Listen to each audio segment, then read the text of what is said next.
Yo, yo, hey, what's up, Pucks Up? How's it going, man? Appreciate you being here, brother. Just getting everything set up. Our public chat.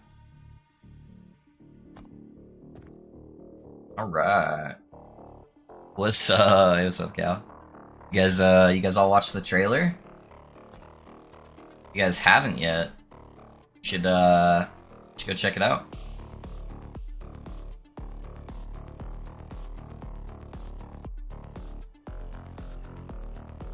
Fuck, you're faster on the draw than I am. yeah, he's getting there. Hold on, I need this link for myself. I updated on my build command, but I forgot to update it on my favorites bar.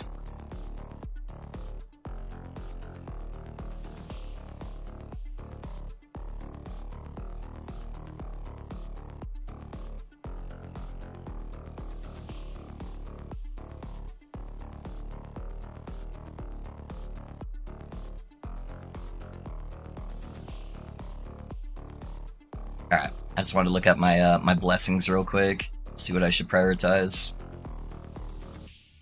I think I'm gonna go get the Fizz blessing. The Age of Winter over the increased armor. There's a pair of boots I want to wear.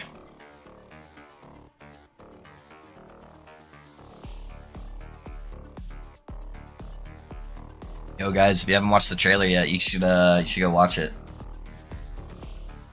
Should I put a command for it? Yeah, let me put a command for it.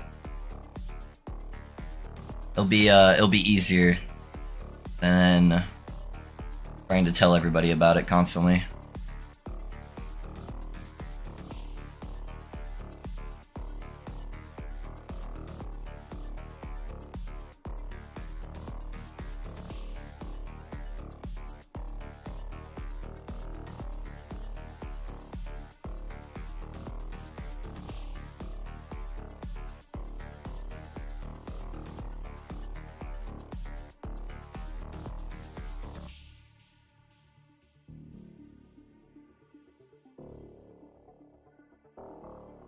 Okay, if you put exclamation point trailer, it should pull up for you. You want to watch it on stream? Sure, why not? Why not?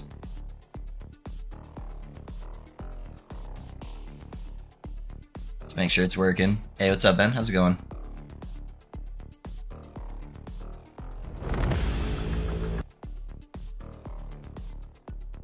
Boys. It's pretty short. It's pretty short. It's only 29 seconds.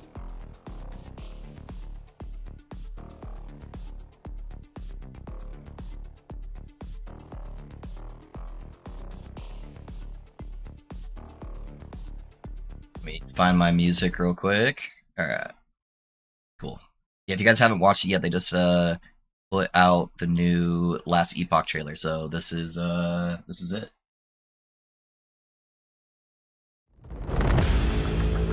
Do you realize what you've done, traveler? Do you know what you've unleashed?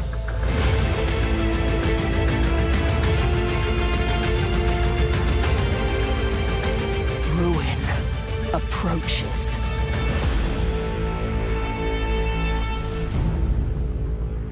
July 9th. Yeah, that's basically it. Just a little teaser trailer they put out. Kinda cool. I'm excited. It's good to at least have the date for sure.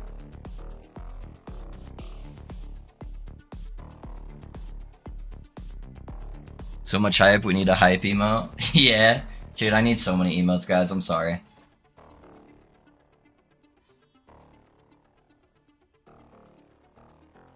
So about 2 months. Yeah, July 9th, yeah. So about 2 months. It's good and bad for me. Because my family reunion goes until the 7th. So that means I get to play without worrying about anything.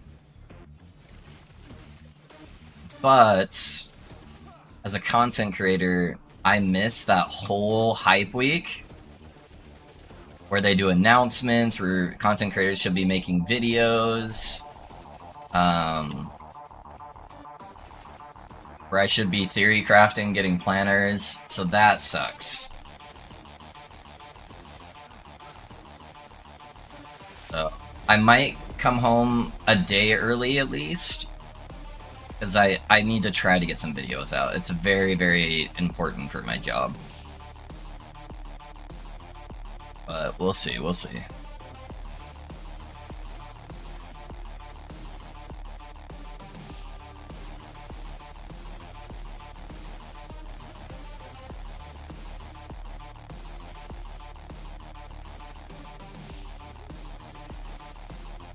Stop moving away from me. Keeps jumping backwards. Alright.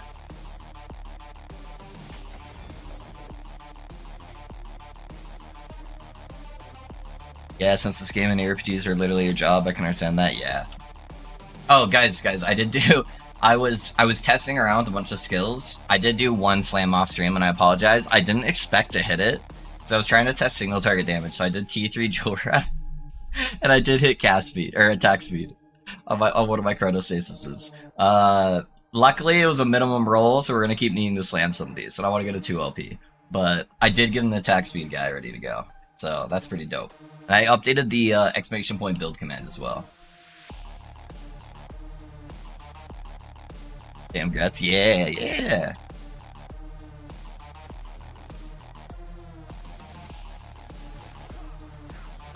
Yeah, I changed a couple very, very small tweaks on the passive tree. So one of them is I changed 2 of the points in the starting sentinel tree, so that way I have mana and health gain on vengeance use. That way, when I use instant cast sigils for when I'm on bosses, so I can just like hold it down like I did in the original paladin setup, I can gain my mana back, and so I can have full sigil uptime on bosses.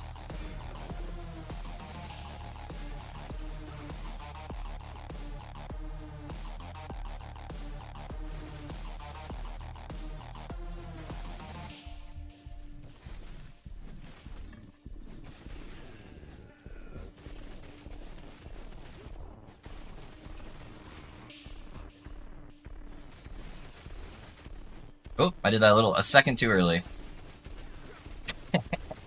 Good old volatile reversal. Oh, Wangari.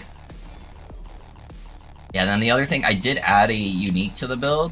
I'm not using it yet, because somehow I didn't save a single one of them, even though they're pretty common. I think I'm going to use the boots that give me like 100% melee critical strike multiplier, and then it gives you minus 75 Fizz res. So I'll just drop the percentile armor blessing, which is what I'm doing right now, and grab the Fizz res blessing, and they should counteract each other.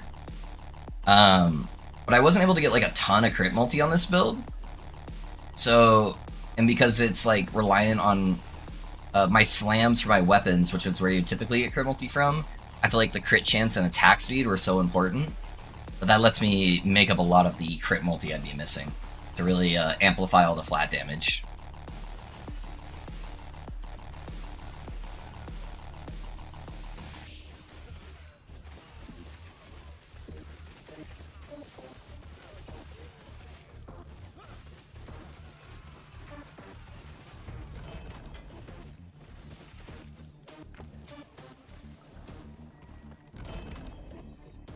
I got excited. I'm like, speaking of, I know I found a bunch of those boots with LP, and I think I just always figured I had a pair with LP on it, I just never picked them up. It's okay. If I set up some prophecies for it, I'm sure I'll drop a whole bunch of them. They're not like rare boots by any means.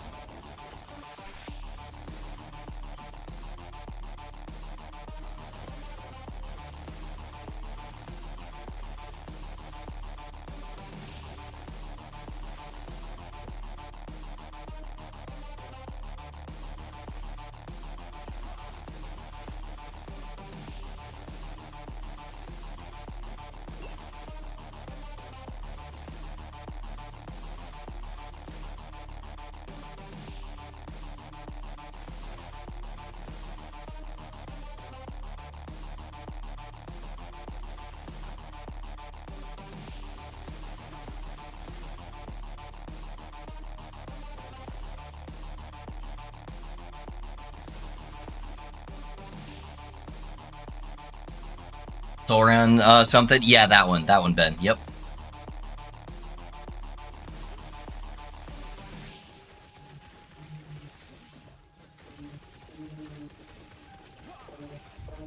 That's the one.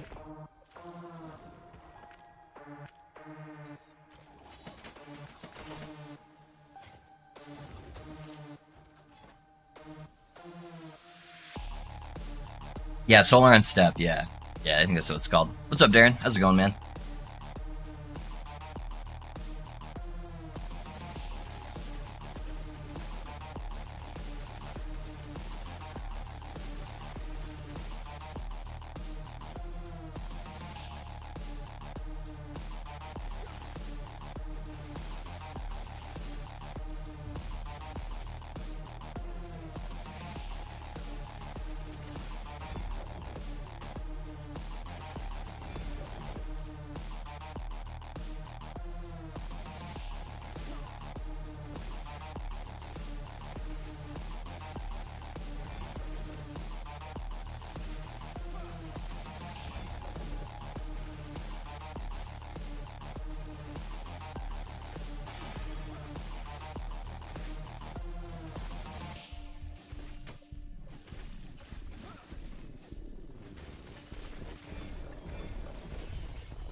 Hold on, I want to see something with maces.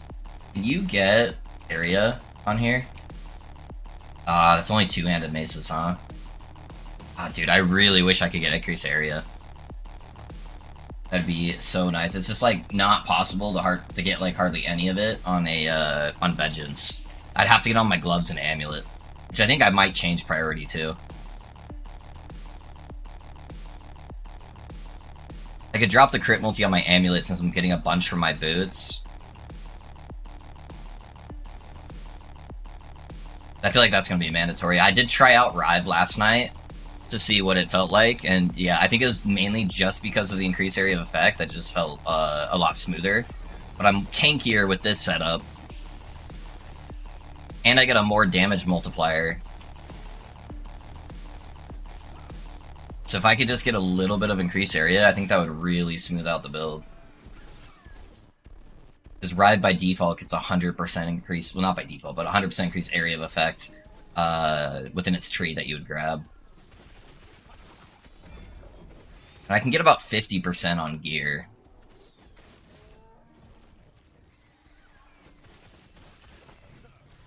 Without Exalted Nose, this was like T5. I think that quality of life would be worth it.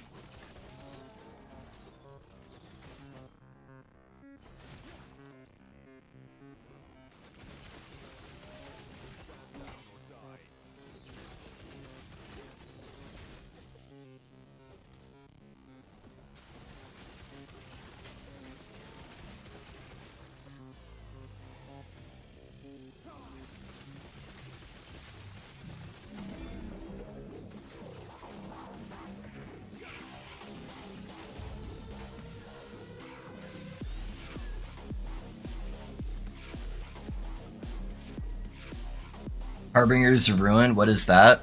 That is the teaser trailer for the next cycle, Risky. That is what that is. It's a very short trailer. It's just basically giving us the name, very quickly showing one of the endgame bosses, and then showing you the date that the new cycle comes out. I got a 91% increased critical strike chance per equipped dagger, slammed on a peak of the mountain last night, so excited. Nice, Cow. Yeah, I got really lucky on mine. And I was able to get that same thing. I think mine was like 80 something, but yeah, that definitely rounds out the crit for sure.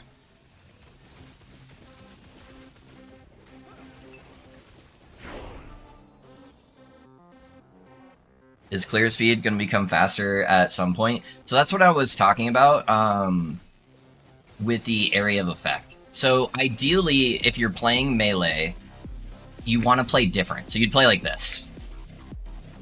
You would skip the mobs, let them all come running with you. This is literally how you do melee at a high end.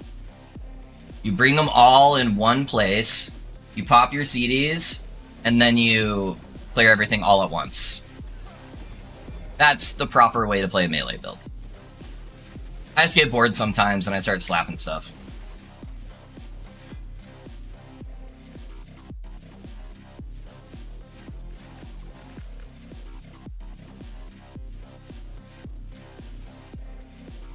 Yeah, use your sigils as you're walking to kind of heal you if you take any hits.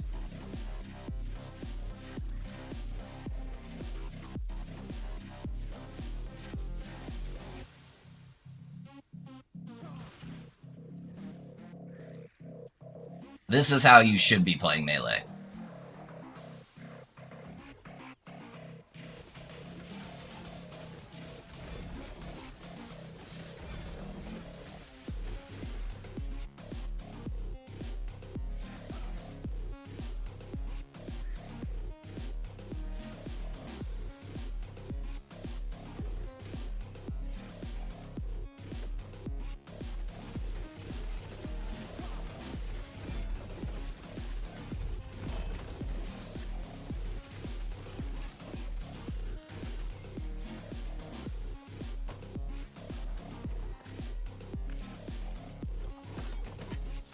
Going to give your build a try out. Thanks for the build guide. Of course, man.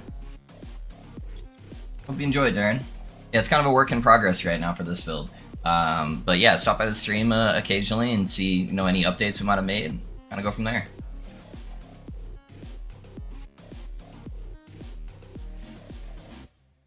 Oh, lame, I mean cool but boring, but just release it already. Tired of waiting for good / more content in games. They literally gave you a timeline, Risky. Calm down, you goober. They told you it was like, hey, 3 to 4 months. Every 3 to 4 months, we're gonna have content. Every 3 to 4 months, new content. That is within the time frame they gave us. Get off your TikTok, boy, and you don't need the dopamine every 2 seconds. You're all right. Sorry, I get frustrated with those kind of comments because everyone's like, "Oh, they make you wait forever." It's like, but they gave you the expectations beforehand. They told you exactly what it was going to be. They're like, "Hey, this is a live service game. This is the timeline in which we're going to be doing new content at. We'll give you dates as it gets closer for the exact date so you can plan time off." Alright, I know you're excited and you want to have new stuff to play. It just gets frustrating when everyone's like naysaying constantly about it. Where it's like they did nothing but what they said they were gonna do,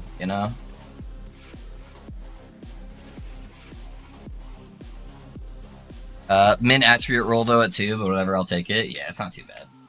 Still not too bad.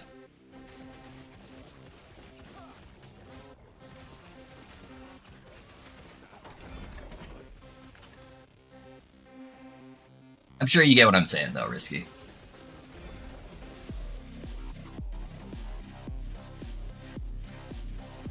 I've just been getting those comments a lot lately. So I'm just strikes a little bit of a nerve sometimes with that.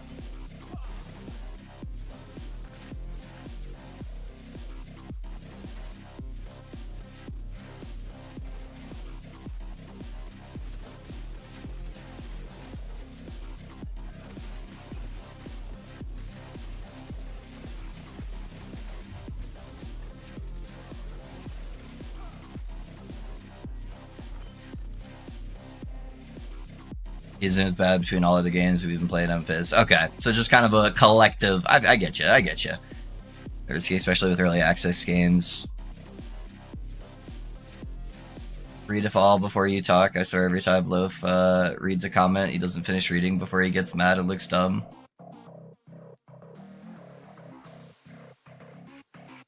See, the problem is, you space out all your fucking messages into 10 fucking paragraphs, Risky. I'm not actually mad, I'm just leaning into the bit. But maybe learn how to fucking type a message all in one, so I don't have to go through it. Alright. I said my piece. We're good. Everything's good. Fucking weirdo.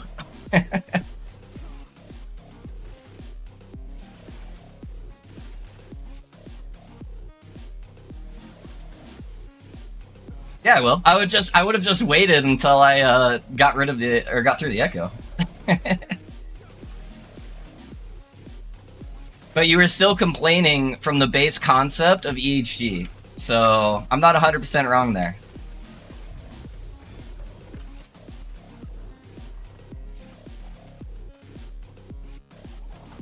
How are we doing? I'm doing good, man. No, I'm doing good. I'm just messing around with Risky.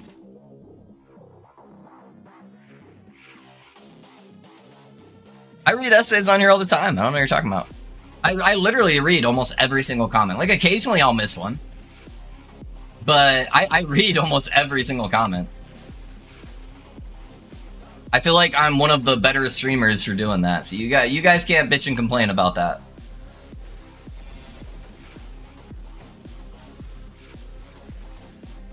Sometimes if you guys are talking to each other, then I won't read all of them. That's typically where where I don't do that. Where if I see you guys are having like long conversations with each other, I'll kind of browse over it and skip some of it.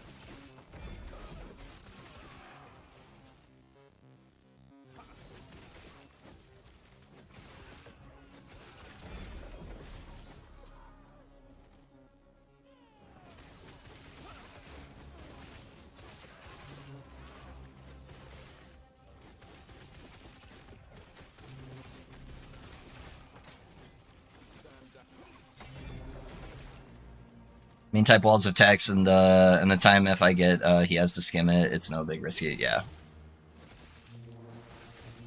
I said LE not bad. It's just a waiting game. Yeah, you said that much after though, but yeah, I get you. You're constantly every game's live service now, and now you have to wait for all of them, and then there's those times like right now where there's nothing. I get your frustrations.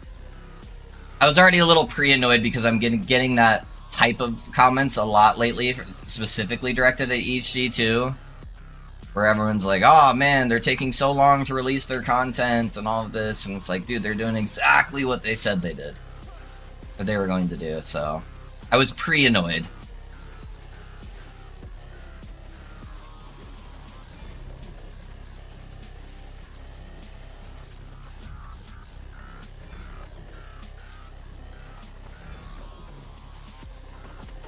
Oh, yes, we can complain, yeah. Just 99%. Enshrouded, Grey Zone, Power World, No Rest of the Wicked, Tarkov, Diablo, yeah. The good part is if you have enough of those games, they eventually fill the void. We're good at that, you're right, Risk. I left Enshrouded, but just not enough. Yeah, we went through Enshrouded in like 3 days or something. Like every single quest, 100%.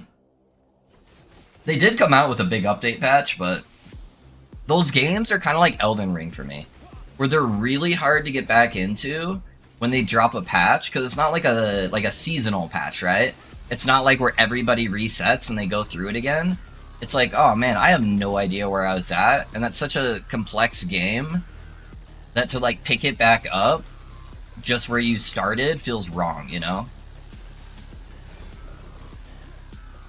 Where it's like you feel like you at that point have to restart the entire game, and that's such a large time investment, when most of that will just be rehashing what you had already played. So those games are kind of hard. Like they've got the Elden Ring DLC coming up, and I'm like, I'm going to have to do a completely new play. I can't just grab my same save file, man.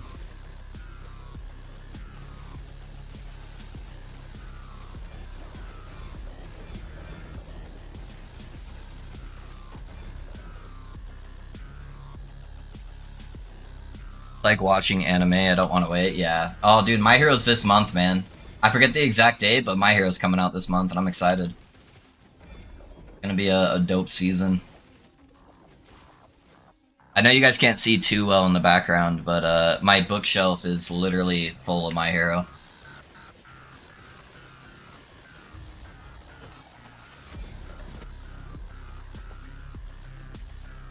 Yeah. No, I can't read manga, yeah. Yep, pinch, yeah. Yeah, literally, entire wall. Everything right there is My Hero. That's the first 20 novels. I've got a Todoroki plushie that my son and I won at an arcade. I've got another little Todoroki down there that we won at an arcade thing.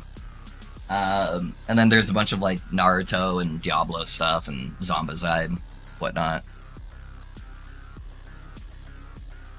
100% honest here. I play D&D, Magic the Gathering. Love the anime. Love video games. Manga seems a bit too nerdy. Yeah.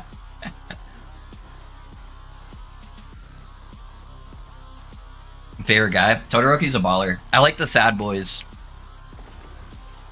If you got a sad boy with a sad background, those are my favorite characters.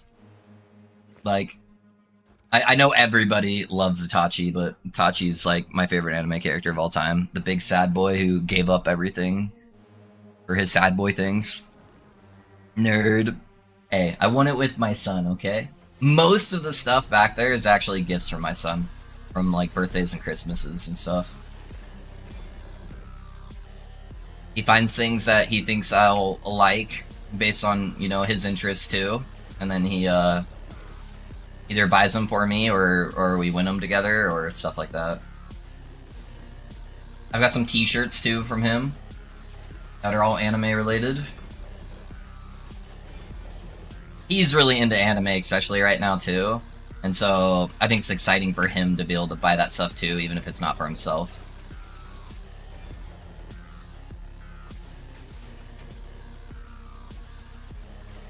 Chigami chop, yeah.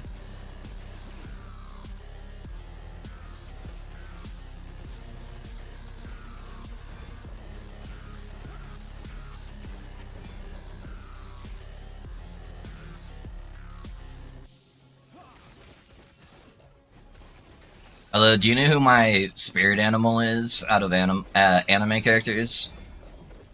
Oh man, it's been a couple years since I've watched the main character, the main girl from Spy Family. That is my spirit animal in anime form. My just like crippling anxiety of trying to read everybody's thoughts and then act accordingly based on what I think they want. So that way, it makes me less anxious about it. Where she can actually read minds, and she's trying to do that.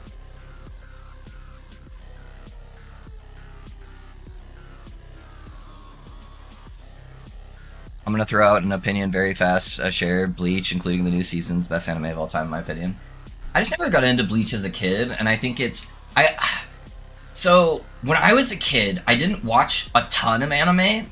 I watched Dragon Ball Z, and then I got into Naruto when I was a teenager. And I didn't watch any of the, like, older anime. I watched, like, Pokemon, I guess, and Yu-Gi-Oh! When I was, like, in elementary school. But, and then I didn't really get into watching anime until I was, like, 22. And so everything that came out around that time that I didn't grow up watching, I had a hard time going back to that like art style and that like storytelling style that was very common back then. And so I just never got into Bleach. It's got cool concepts and whatnot, but it was just harder for me to like get dragged into it because I had tried on a whole bunch of like classic animes that everyone's like, oh, you're starting to watch anime, you gotta watch this, and I just never got interested in a lot of those things, sadly.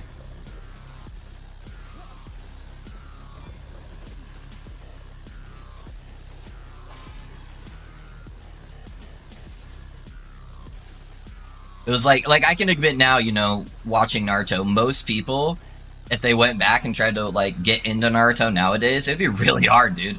I watched that when I was 12, and the characters were 12. And so their annoying antics made sense to my 12-year-old brain, you know? I'm like, ah, yeah. But then now I watch it, I'm like, man, this is cringe. But then my son is like laughing the whole time and having a good time with it. So I'm like, alright, you know, whatever. Bleach is the only anime I watched until I went to prison at 25. I thought 99% of anime was lame as fuck and never told anyone I watched Bleach. Magic, played games. Yeah, I never told anybody about that shit either, dude. I was such an avid, like, Pokemon fan growing up. And now all these kids go to school and it's, like, the popular thing. I'm like, oh, you little shits. I had to pretend like I liked cool things. No, it's good. It's good. If my son, if we let him, he has like a full Itachi cosplay, because that's his favorite character. He would wear that to school every single day if I let him. He tries to wear it every time we go out somewhere.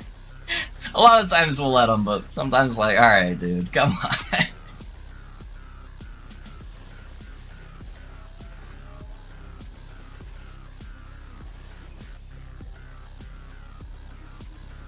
I have a really hard time skipping mobs.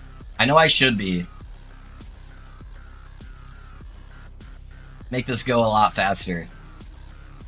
I'm just so used to killing them as I go. Oh, this is an ambush. I'm gonna need to kill the mobs anyways. Yeah, this is definitely not spreading frost. I'll group them up a little bit.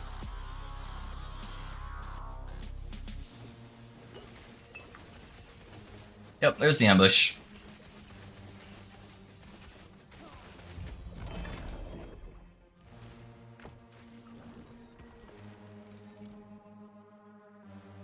FMA was a pretty good one too. My favorite animes are Sailor Moon, Death Note, Hellgirl, Black Butler, Soul Eater. I've watched Black Butler, and I did watch Death Note. I tried to watch Soul Eater. I couldn't get into that one. I did like Death Note though. That's typically the anime I recommend to people if they want to like get into anime. Because it's not like too over the top with like the crazy fantasy aspect. There's a lot of like real world kind of like detective type stuff, which I think a lot of people enjoy. With a little bit of hint of that to kind of ease them into it. So.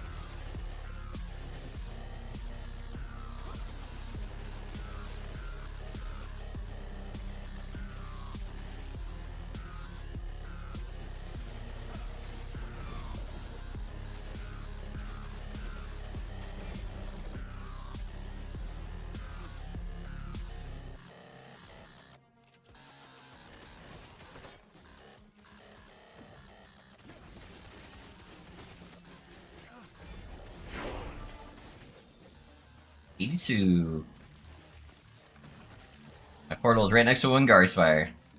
Oh wait, did I not finish it? Whoops. First part of Death Note is very good. I've seen easily more than 100 animes. Yeah, I've watched a lot now. And I watch mostly newer stuff though. Joys of being half Asian. I was allowed to like anime and all that stuff growing up for the most part. Yeah. It is kind of a freebie pass.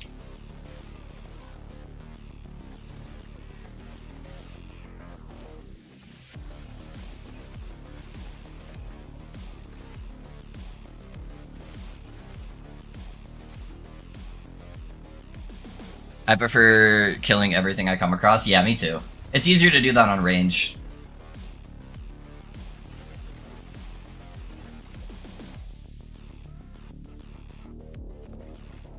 It's just hard when you're playing a melee skill that has like no area of effect.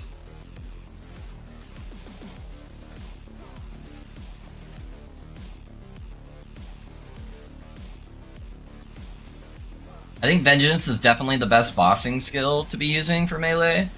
But yeah, for Echoes, it's pretty rough.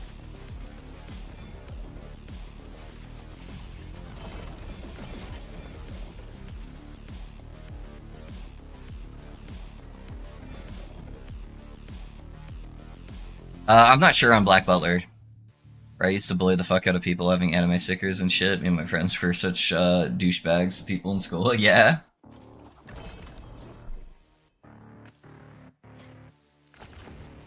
I've definitely been in a couple of fights because of people like that, though. I don't think me and you would have gotten along very well, Risky, when we were kids. Because I've beaten the shit out of a couple of people doing that when I was a kid.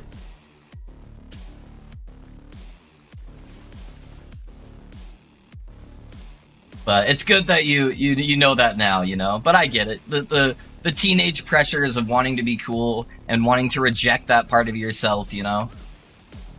Where it's like, oh, if I do this, then people won't think that's me, and then they'll think I'm cool.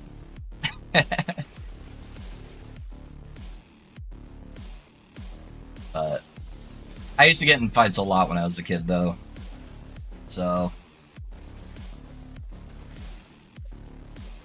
I was definitely the troublesome kid of my family. My little brother and sister would like never hurt a fly.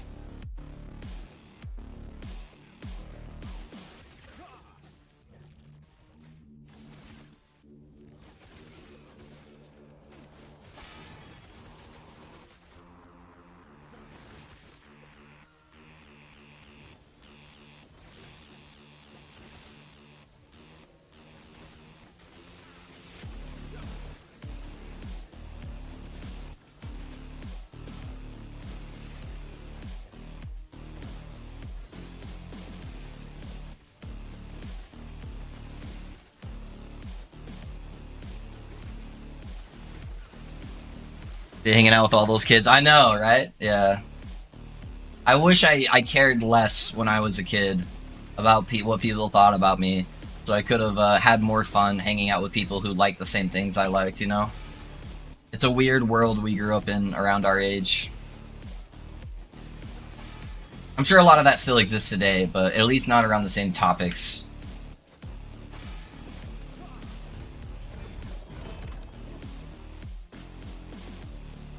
Now kids, I feel like, hardly ever get into fights. I don't know.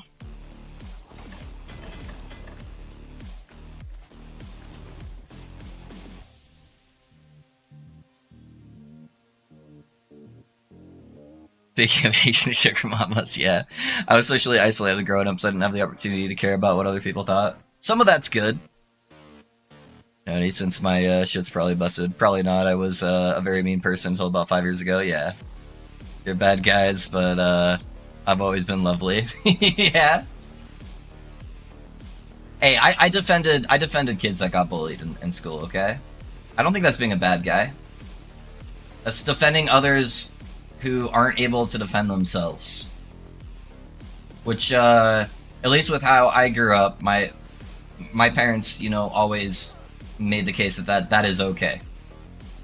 You are allowed to defend yourself or to defend others who are unable to defend themselves. Don't go try picking fights with kids, but my mom was a Marine, you know. It's like if somebody starts a fight, you can finish it.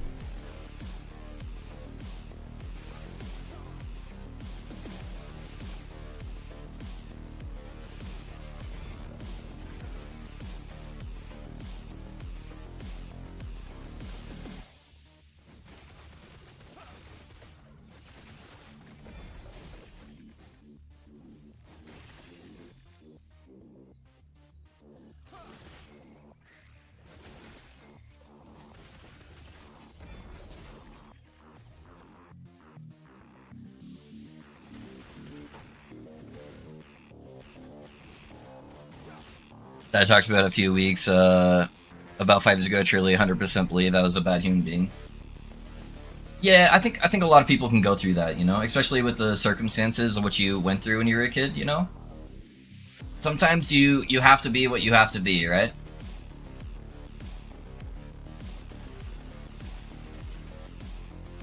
Humans adapt to their environment to try to survive.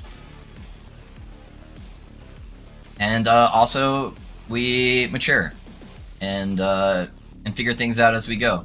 So some of it's from stupidity and thinking you're being cool or stuff like that, you know, and then you mature out of it. And some of it's just adapting to your environment and trying to do what you feel like is best for you to make it out of that environment.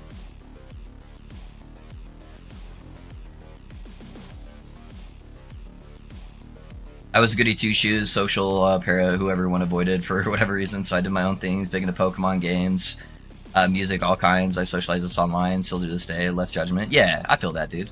I mostly do all my socializing online now too. My PC is dying, not wanting to work. What's happening? What's wrong with it, Risky? Played Magic in school, but I was also 6 feet, 210 pounds, trade jiu-jitsu, kickboxing, so like 5. So I never really got messed with being a nerd. Yeah, I used to get bullied when I was really young. And I think that's why I had kind of a soft spot for it. Because I was really short as a kid. Like, I'm not tall now, but I was like tiny as a like a elementary kid. Like, I was literally half the size of like your average height kid in elementary school. And then in 6th grade, we did like the national fitness test thing, and I beat everybody by such a large margin in everything fitness related, where like people just stopped like messing with me. They're like, "Oh shit, this guy could probably kick the shit out of us if he wanted to," you know. Where I always kind of enjoyed working out as a kid, and then like my parents owned like a flooring business, so I was just like lugging around flooring all day. So like even as like a young kid, I was just like fucking shredded. And then I didn't have any problems with bullying after that.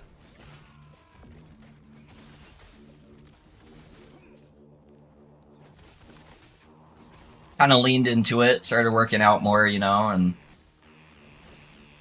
then it was good.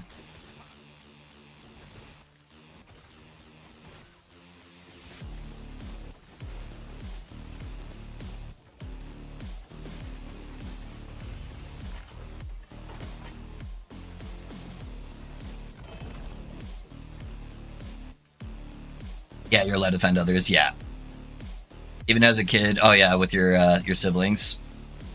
Yeah, mean or angry with people, even as a kid, which kept me from being bullied. Yeah, I had anger issues, still do, but I manage them. Hold grudges hard.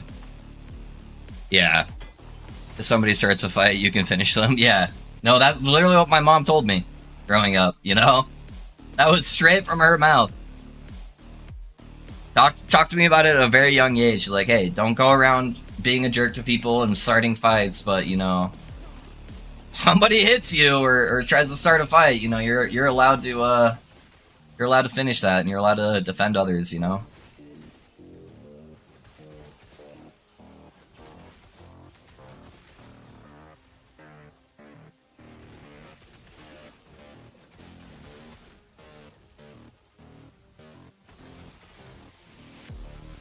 Reasons people that I hope I never see again, because they're 100% stuff from happened like 10 years ago on site.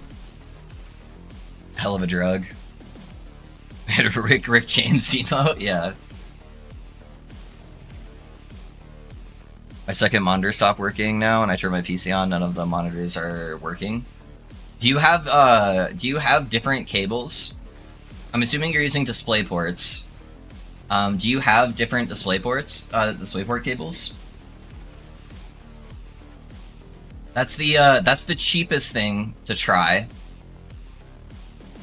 I'm sure you've already checked to make everything was plugged in correctly.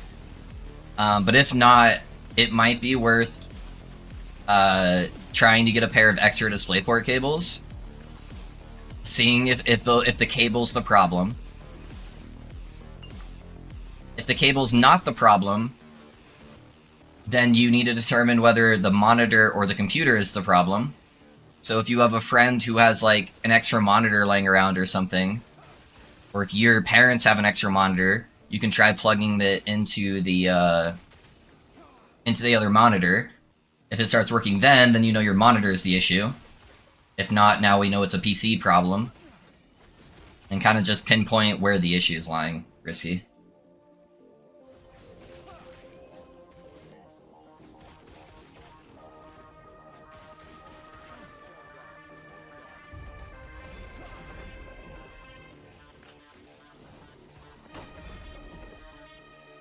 Family taught me never to fight back, and school taught me I couldn't, or I was in equal trouble, so I just endured a lot of bullying all the time, every day, no matter how many schools I changed to. Oh yeah, no. Schools definitely encourage you not to fight back, and I don't give a shit, you know? Yeah. It's... Neither I don't think did my mom, you know? I think that's the wrong thing to teach people. Easy, aim to the crotch. It's like that King of the Hill episode. I don't know if you guys grew up watching King of the Hill. Where where Bobby takes the women's self-defense class, and then he goes around just kicking everybody in the nuts, and then he tries to kick his mom there, and nothing happens. It's a classic. My boy to always stand up for himself, screw whatever school says. Yeah, exactly, Rami. Yeah. No, I have 2 HDMI and 1 weird cord for my main monitor. Okay. Check that your monitor has a display port. So it's like it looks kind of like an HDMI. You know how it has those weird like slants on the end of each of it? So it's like a rectangle, 2 slants. The display port is basically like that, but one side of those slants is cut off. So those are typically the best cables to be using for a PC setup to go from your computer to your monitor. So check that both your monitor and your computer have those. Your computer definitely will. Make sure your monitors do. They should as well. And then I would just go buy a local like tech store. I don't know what you have over there in Idaho, Best Buy or whatever, and just pick up a couple of display ports and see if that helps fix the issue. Because those should be at least relatively cheap. You can also buy them off Amazon and have them there like tomorrow probably for like $5 or something. I already have an optic fiber installed, so I see you in HD. Hey, nice, dude. Congrats on the internet. Apparently I just need to flip my breaker and it fixed my monitor. Yeah? Monitor was, but I flipped my surge protector on and off and it started working. So it's just maybe not getting enough power to the monitor. Yeah, so that would have been a monitor issue, so. Okay. Well, that's good.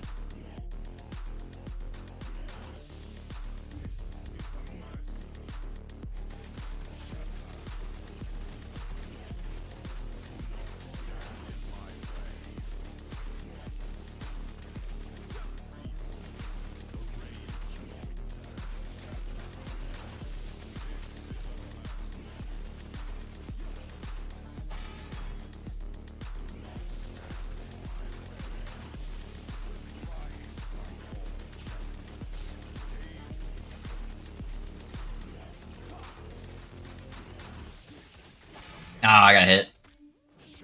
Alright, I have enough leech. Just kind of went through it. That attack speed is so funny.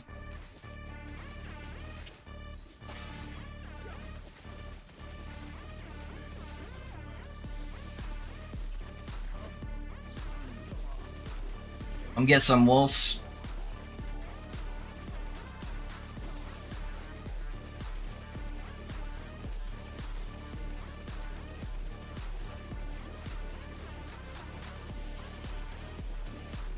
Hey, Risky.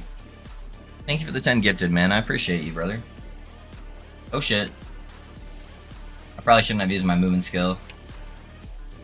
Ah, that's good. Came back off cooldown. This little hop back. Alright. Thank you, man. I appreciate you you investing in me, brother. My leech is too powerful. You do nothing, Hera. I can't get close enough to him there. Okay. Little 1 LP. Alright, did we get Fizz Res? We got Cold Res. And a higher armor. Alright, we'll have to run this one again. It's all good.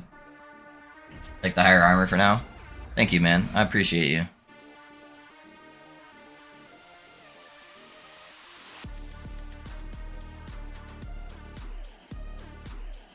I wonder if I needed a better surge protector for my PC. Could be a power issue between this and my... Yeah, it sounds like a power issue. Since almost every day I have issues starting my PC from sleep. That's true. That's true, actually. Because the first thing... I don't know if you remember, but the first thing I asked you was, like, you probably need to check your power settings on your computer. So I figured it was going to be a setting-related thing. But it could be your surge protector. So maybe just go pick up a new one. Yeah, that's not a bad guess, dude. Hey, thanks for giving the sub to Mal as well, man. Thank you. He used to be a bad human, and now he is the gift master. Yeah. So once everyone who follows you does it, just gift to random people on Twitch. Yep, yeah, that's what it does. Yeah. Typically, it'll gift to random people who have watched me before, and then when it runs out of those people, then it's just completely random people. Yeah. Thank you, man. I appreciate you.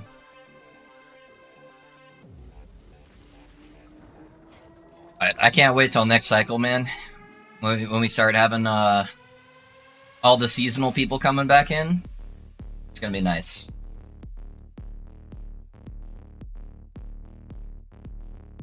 Last few hotels got expensive since Sun receipt. Oh, dude, you don't have to worry about it, man. I appreciate you you helping when you do, man. Yeah, we are definitely on that on that season lull right now. So anything helps, brother, and I appreciate you.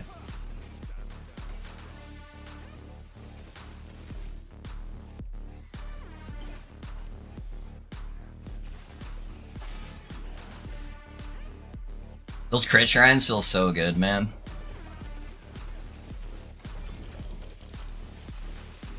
I need to get a 2 LP chrono so I can get crit on there.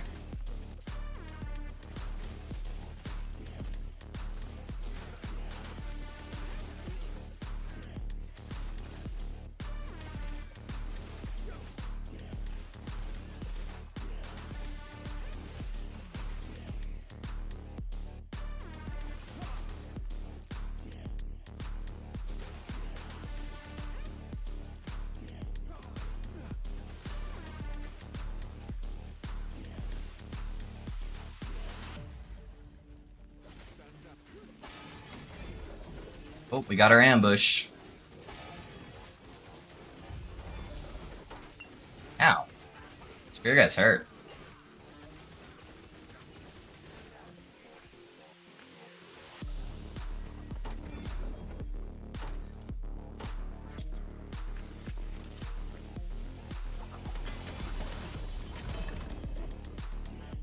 And we have a date now? Yeah, the date's really, really nice. Dang it, I need to get the boots. Yeah, date makes a huge difference. Everyone can start taking their days off work and start planning around it and all of that, so I'm excited.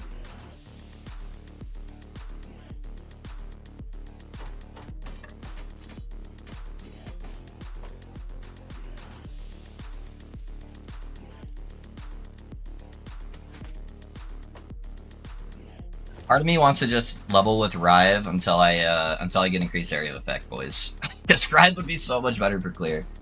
Alright, it's really fast to re-level. I'm gonna show you guys the difference. Because it's pretty nuts.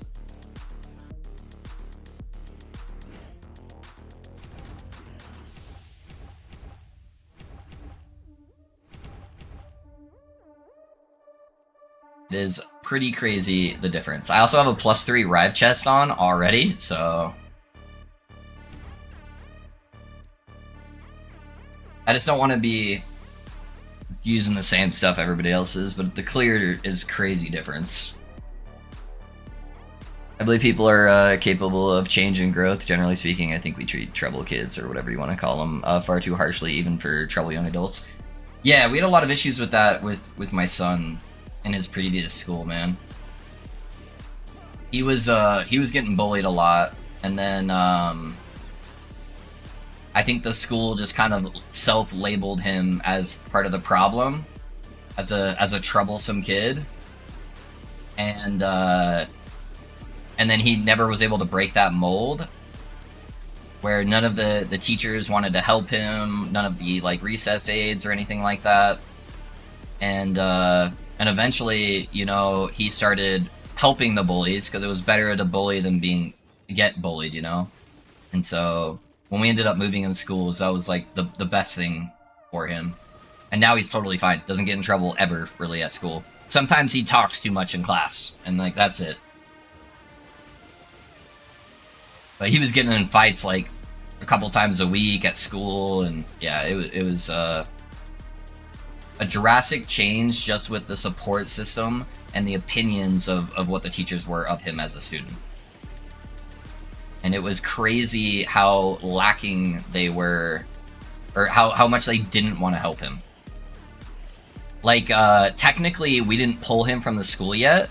When we started moving, because we were moving in the same city, but it was technically across school boundaries, he mentioned to some kids at school that he moved. The school immediately reached out to us, and in the last week of school, which is when this all was, they forced us to move him to a different school. They're like, hey, we've learned that you guys moved out of our boundaries, you guys have to change them schools. We're like, hey, it's the last week of school, like, is it okay if he just starts his new school at the new year and just finished out school? They're like, nope, it's policy, you gotta go. Like, okay. But it was definitely for the best. The other part with Rive is you get the double echo chance, man. That double echo chance is insane. But yeah, you get 100% increased area of effect here, and you get a pull. Makes that area clear so much better.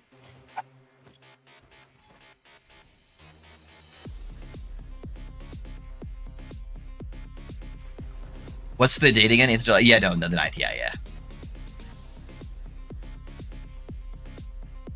I like the red look of Rive, yeah. Plus, the pull is technically a stun.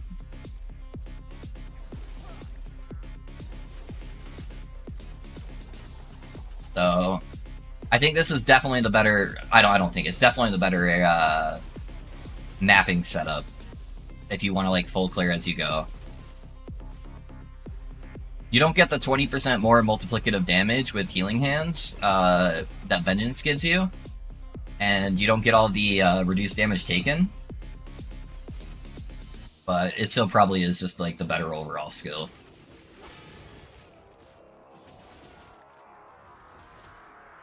Probably still better to group up a little bit though. Pull all these guys together over to the spear guy.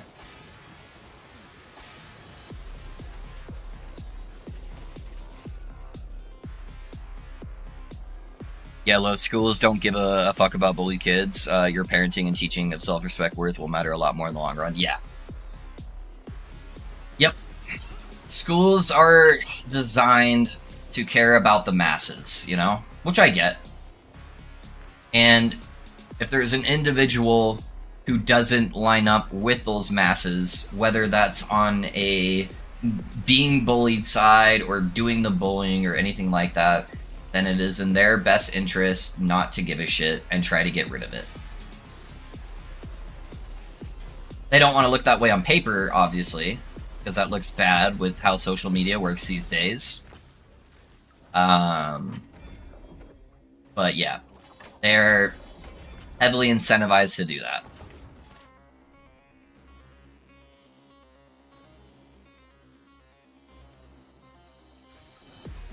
Which is sad. His new school is fantastic, though.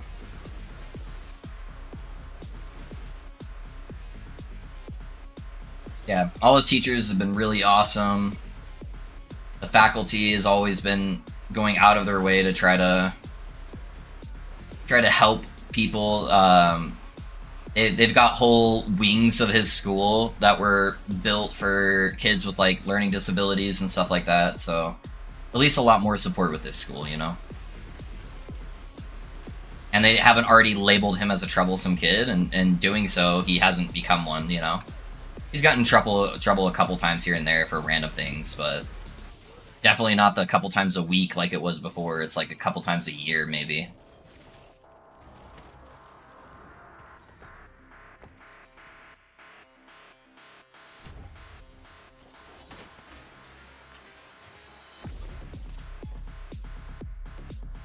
Good to hear, yeah.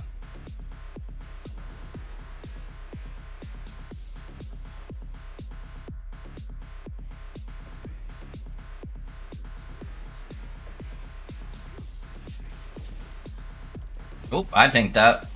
Alright, well, good to know I can kind of just tank stuff here. See if I can kill him before the purple balls get here? Probably not.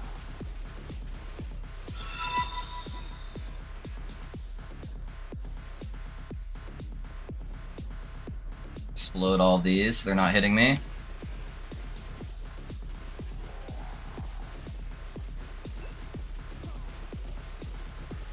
Easy. I definitely won't be able to tank this guy later without doing the insane amount of ward setup, but you know, not too bad. Hey Edric, thanks for the follow, man. How's it going? I assume you're playing some Last Epoch? What build are you playing, my guy?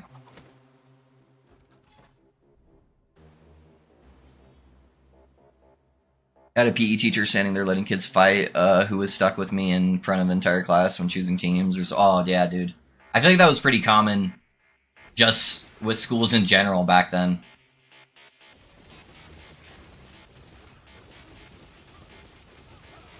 Yeah, because I remember stuff like that happening, picking like sports teams and stuff. Yeah, no kid should ever have to go through that, you know.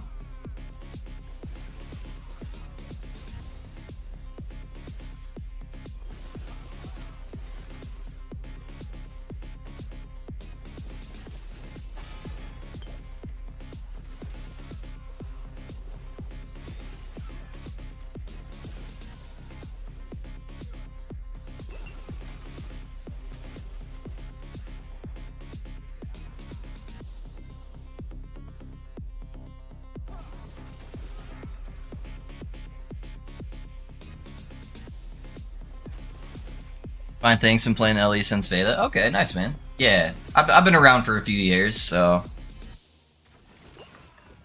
Oh, dude. What's your favorite build you played this cycle then? I'm sure you played quite a few if you've been around since beta.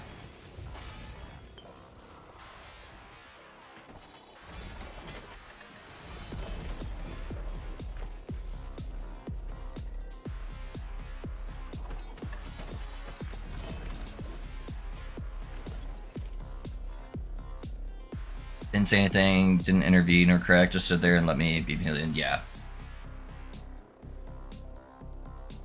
The only time I think like a little bit of bullying is okay is like brother and sisterly bullying at home, you know. Some of that's good for character. But public humiliation stuff like in a public setting with school is I don't think ever okay. But a little tough love from your brother or sister I think goes a long way for shaping somebody.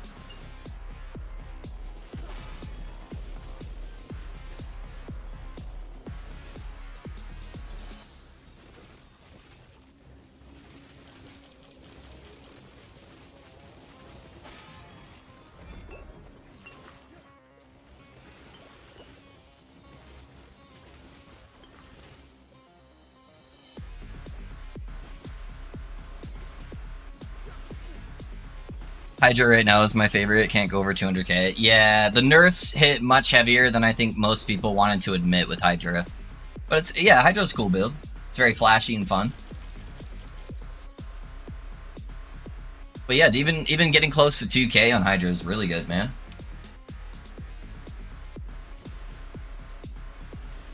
I'm a rune master enjoyer myself.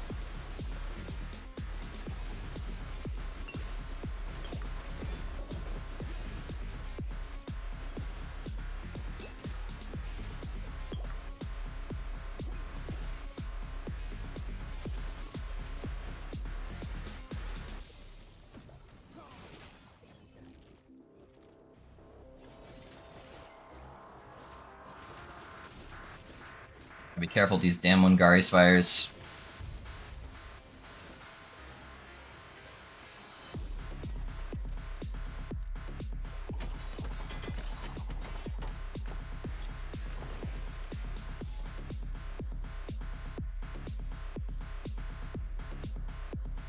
What server are you playing on, man? I play on US West. Should be the server I'm on. Are you having issues on your server?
Looks like the damage is shaping up, Hinge. Yeah, it's getting there for sure.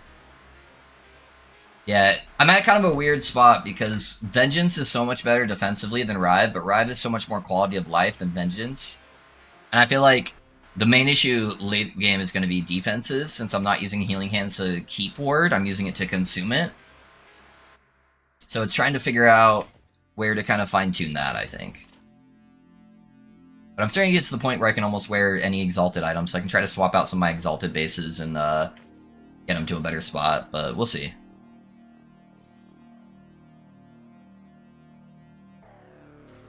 Yeah, damage is not too bad. We're still pretty early into Empowered Manas, so... It's going to be a lot of Armor Shred stacking. It's going to be where the damage really comes into, because we're hitting so fast.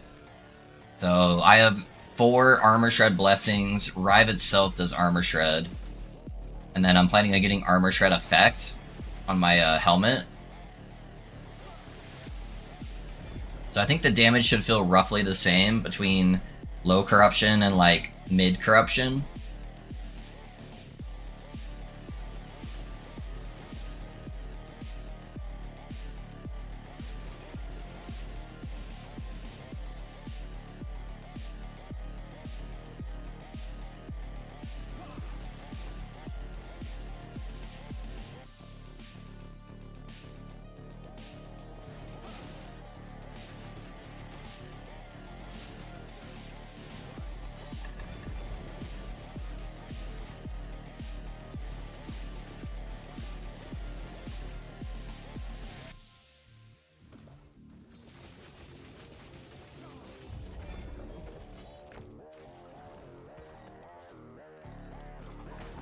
Yeah, Rive is really the best skill, but you may want to switch it later at high at corruption. Yeah, it's just Rive just makes clearing so much faster for me getting like XP and shit as I'm going through this. But we'll see.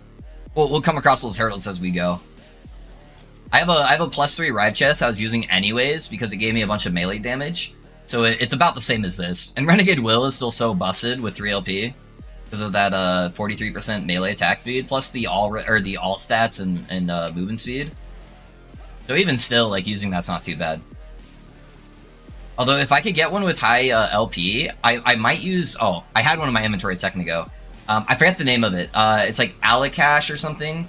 It's the other mace that gives you a fuck ton of armor shred. And it actually gives you a decent amount of flat damage. So I would lose a little bit of the attack speed. It gives you some attack speed, but not a ton. It's not like 40, it's like 20, I think. But I think something like that would be really good.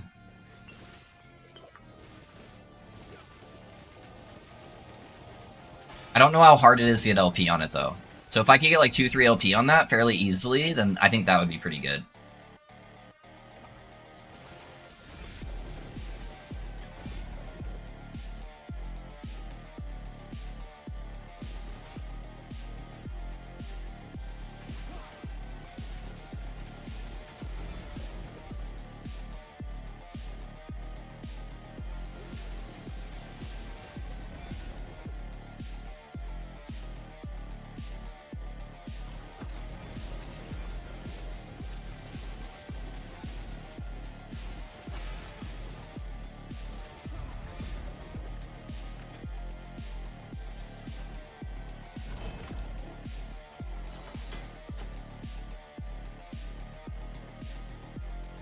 Will the character be reset for Harbinger? Fabulous. So yes and no. Yes and no. So you have the choice to either continue playing with your current characters, your current stash, and all of that.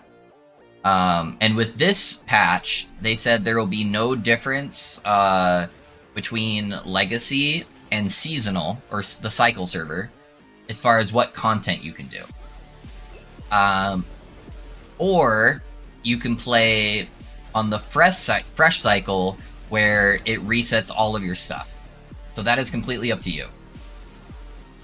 I don't know if you saw with the announcement they made with the roadmap the other day, but they were taking a survey, and in that survey they were trying to determine if they wanted to allow the legacy players to go and kill the new bosses that are coming out right away, or if they wanted to wait until people on the new cycle that are playing with reset characters have had a chance to kill it first. At least with my opinion, I think it's better to make it wait until somebody on cycle has killed it. So I think it's really dumb when a new patch comes out and then somebody's able to just log onto a level 100 character and just immediately kill the new boss. I find that kind of lame. So that's how I voted, at least on the survey. But you guys can vote for, you know, whatever you guys wish on there. So you may not get access to the brand new bosses right away if you play on your legacy server. We don't know yet. They haven't decided.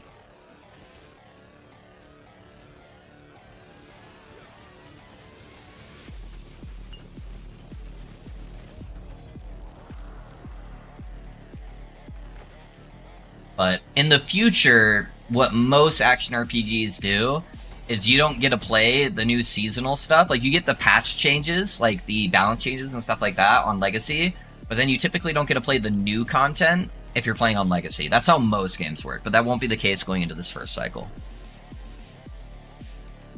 So I will be playing on a new cycle. I will be resetting everything.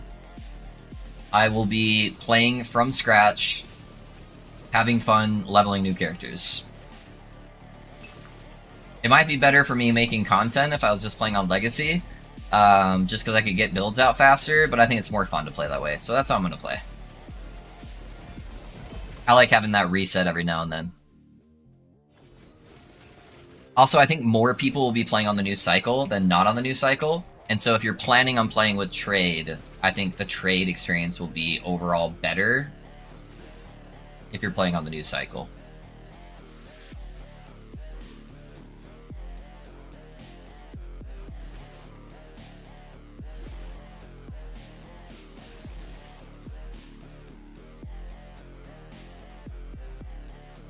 Yeah, I think today I'm gonna roll for Chronostasis on my prophecies. See if I can get a good like 2-3 LP chrono.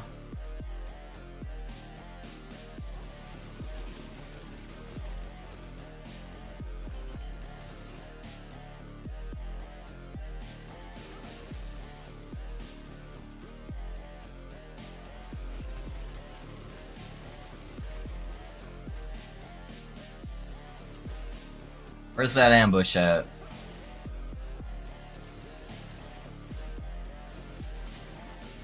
There it is.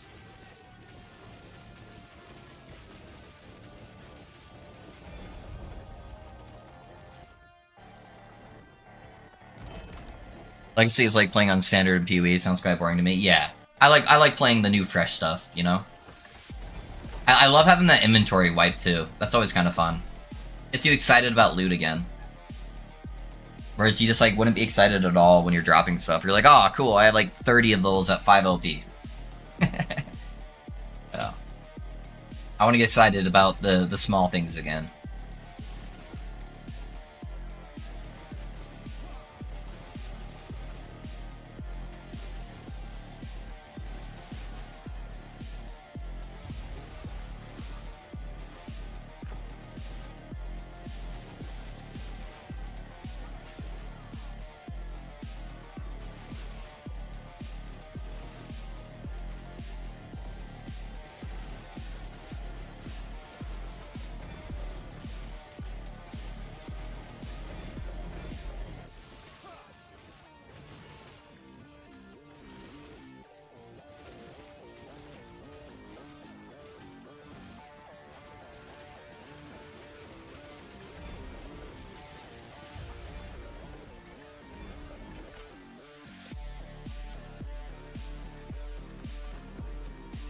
I love the full reset for the same reason. I love the excitement of rebuilding my Heart of Things. Yeah.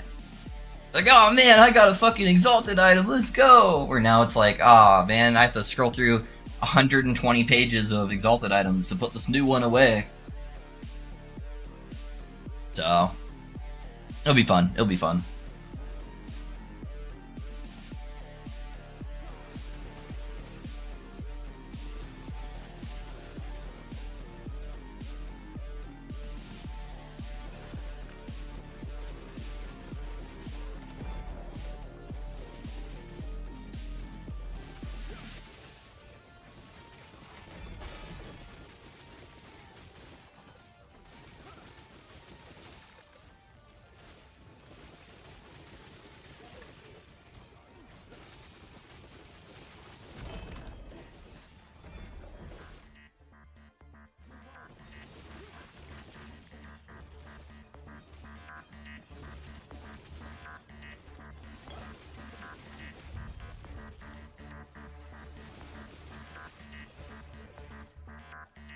Just realizing at level 31 in a 26 zone, it's time to stop killing things. Yeah, probably.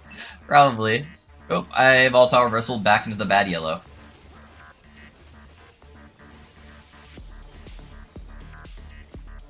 Yeah, I try to be a little bit under-leveled, honestly. That's like the perfect amount of killing for me. I can be like just a couple levels under.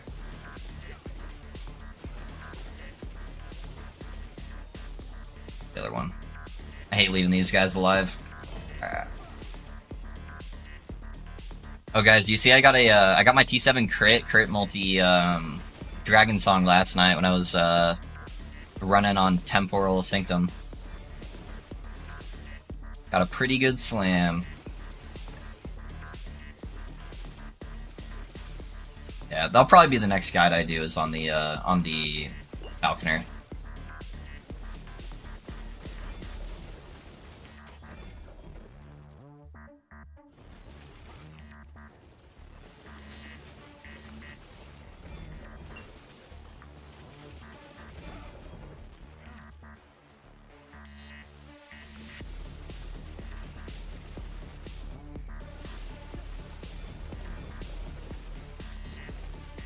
Stop running away from me. You stupid snakes.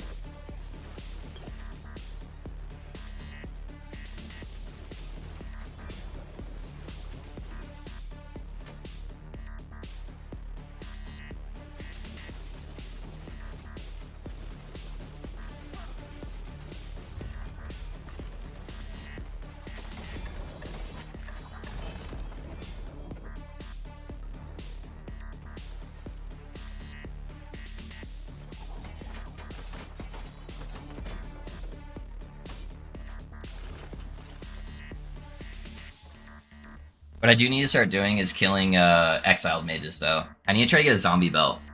I'm thinking, for my next build, I do have a jungle queen. So unless I theory craft something else to use for my 2 LP jungle queen, I also have a 1 LP one, so I have 2 chumps to slam. Maybe doing a zombie build, maybe doing some other kind of potion shenanigans, if I can think of something else to play with it. Or playing some kind of mage. I'd like to do another mage build. Go back to my roots, you know?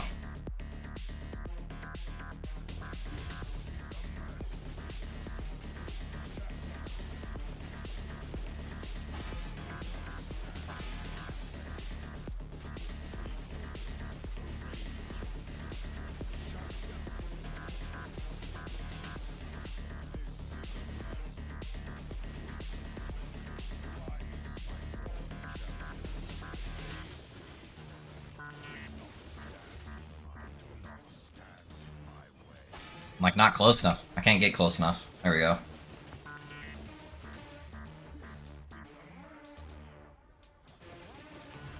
Stop doing your little step back. One little step back is like the most annoying part about this boss. Where it's like you finally get up to him after he charges away, and you've used your movement skill, and then he just does like this little tiny jump backwards, and now you're no longer hitting him.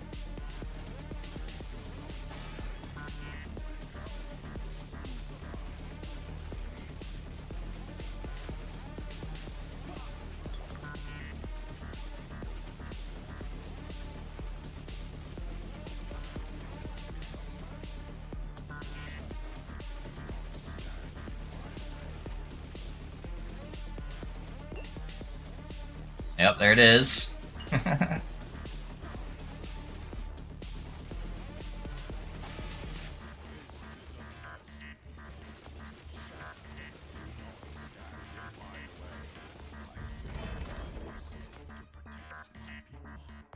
do good damage when I can actually just sit there and hit him, but...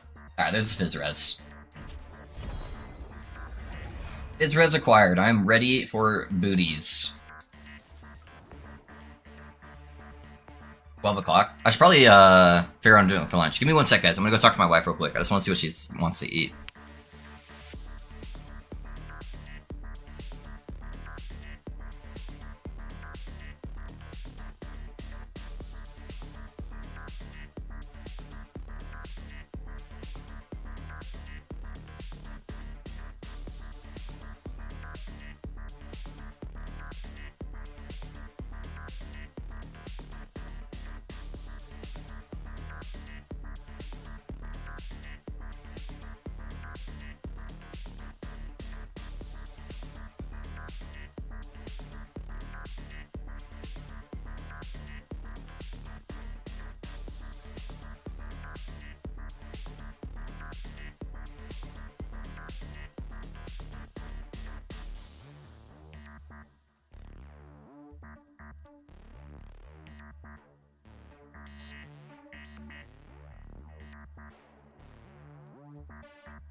Sorry, boys. Lunch is secured, and we'll be here soon. And then I can get our unique pair of boots now that I have the blessing. I don't need to farm this timeline anymore. Okay, let's slowly start working towards all of the blessings for the character. So I got the Fizz res. I need to get all res. That's the next one I need. I grabbed a poison res here temporarily, but I want to get an all res blessing. So let's do that.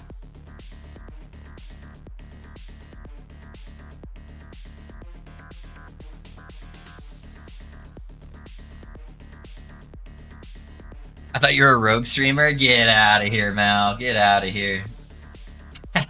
I hope that was a joke. I hope that was a joke. I hope that's not what people think I am now.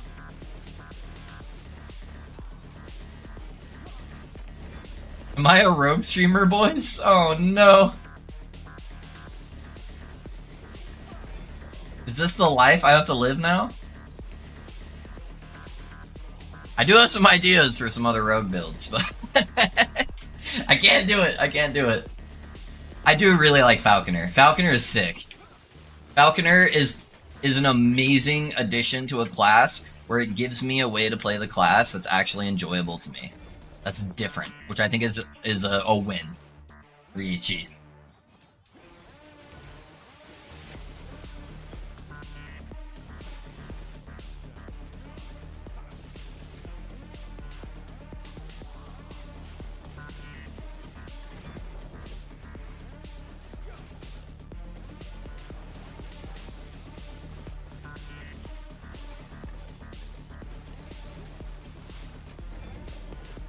I need to put at least a couple classes in between the next rogue class, though.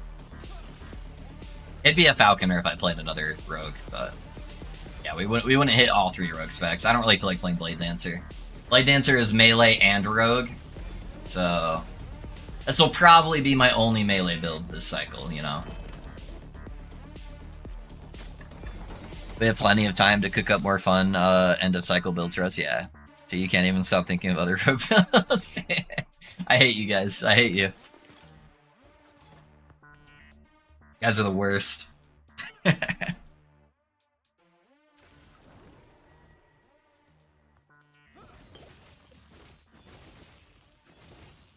Yeah, the build I was theory crafting is actually pretty much at least a more like full minion build, like a full Falcon build.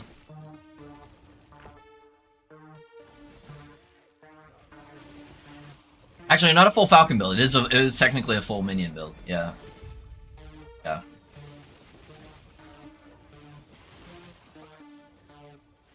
Good part is, though, I can test it on a level 100 Falcon to make sure it functions how I want it to.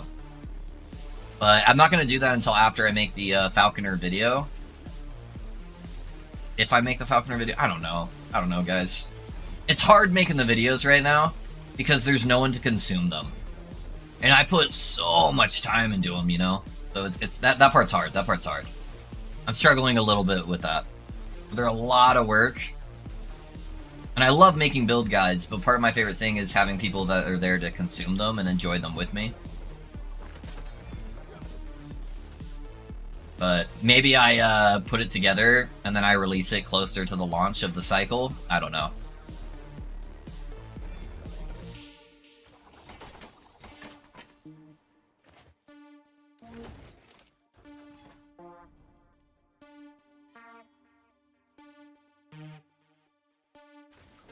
But it does look like a cool build. It does look like a cool build.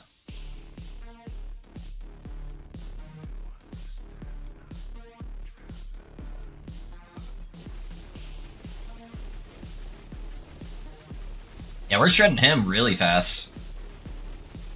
Oh, I wanted to see if I can survive it, so I can keep going. Okay, there's no way I can survive the void explosions, so I'll have to detonate those.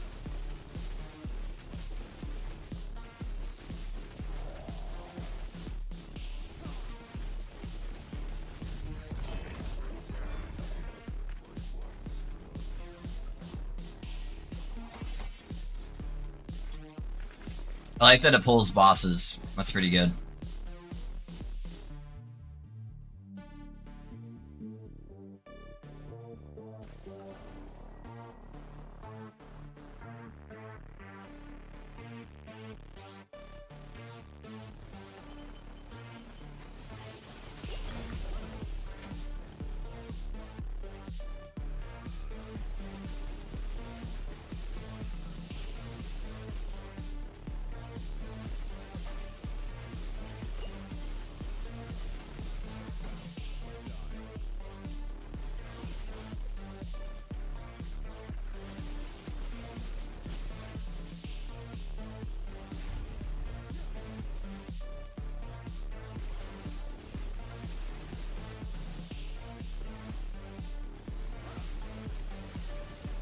Yeah, the other thing I kind of want to do that definitely wouldn't be meta, like it's not going to be 1,000 corruption pusher, but I did kind of want to mess around and either do a meteor build or do a disintegrate build for the fun of it.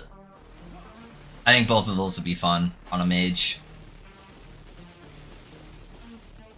Just the two super gimmicky mage builds that like aren't super high performing but are just so much fun to play, you know?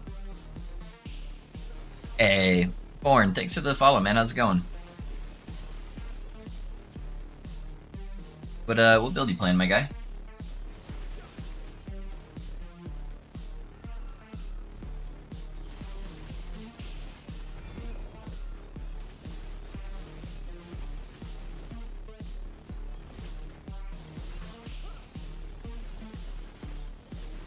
I do really want to do another meteor build just for the means. I love seeing giant meteors dropping from the sky. That is my happy place.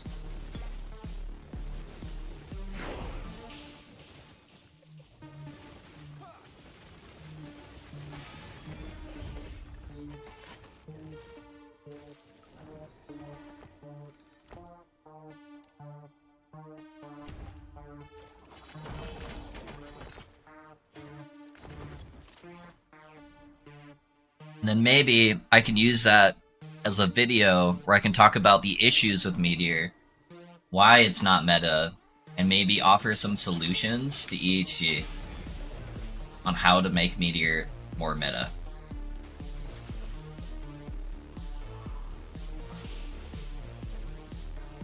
Sadly, a lot of the solutions would come from them adjusting some nodes and maybe changing a couple passive nodes on the sort tree.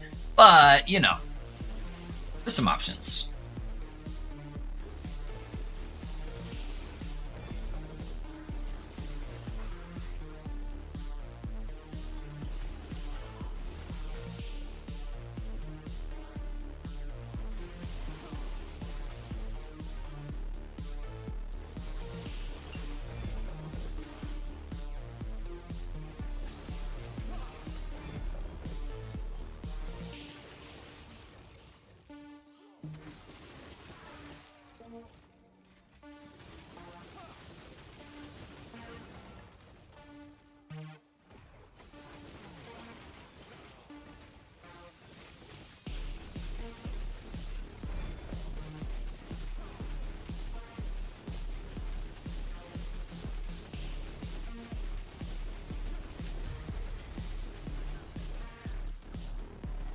I love how many echoes come out from Rive.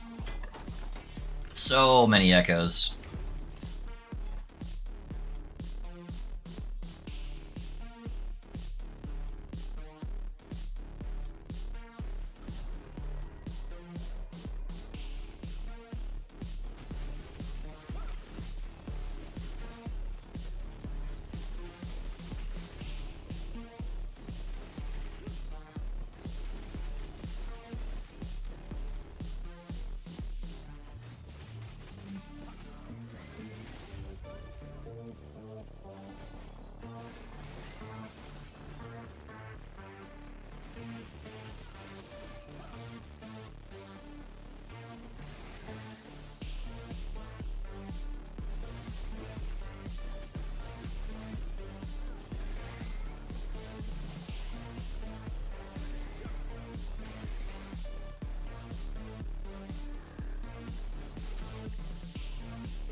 You guys know if the runic invocation for Rune Master that shoots out the disintegrate looking abilities, are those technically disintegrates? Or are they another spell?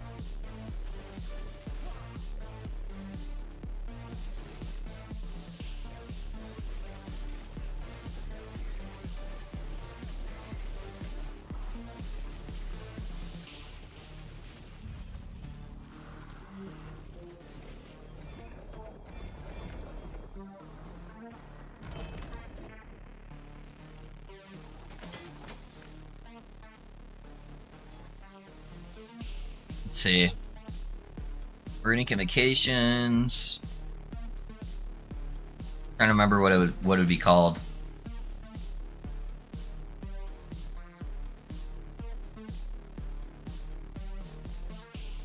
It's not that one.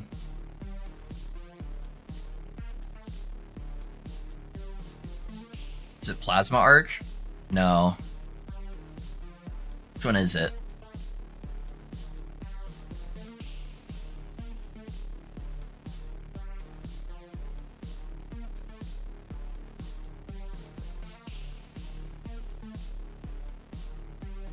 Fires 2 embers.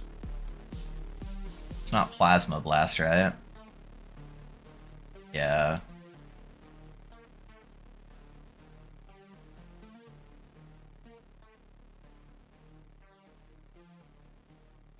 Trinity of Elements. Create 3 elemental beams that rotate around you. Added spell damage plus 250% effectiveness per second. Each beam and the cold beam has 100% freeze rate multiplier. So it's not technically disintegrate. That sucks.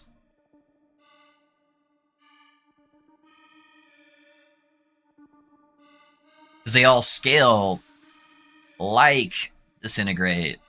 They're a damage over time ability, but they're not technically disintegrate. That's rough. If they were technically disintegrate, you could make a whole build around that. Because then that gets rid of disintegrate's biggest issue, which is you have to be standing still to do damage. So you could have just stacked a bunch of a cooldown reduction, only did damage through your Runic Invocation, get all the extra Ellie Pen from Runic Invocation, and then you could have scaled the damage with Spell Crit with the offhand, like Disintegrate, and just had damage like out of this world. Disintegrate can actually hit really fucking hard. It's just that you have to sit there and channel, which makes you vulnerable to death. Dang, that sucks. I was hoping there'd just be 3 different elemental disintegrates. I'm doing your build, but added Abyssal Echo and putting some big numbers, but it's hard to scale melee and spell damage. Yeah, it's really hard to do both for sure. The only way you typically do that is with the dex boots and just stacking decks, where you can just scale one thing and it scales both of them at the same time. Or if they're all the same element, like if they're both, if it's like a fire melee skill and like a fire spell, then you can scale like a bunch of just generic fire damage with crit chance and crit multi. But yeah, it's typically hard to scale both. Ooh.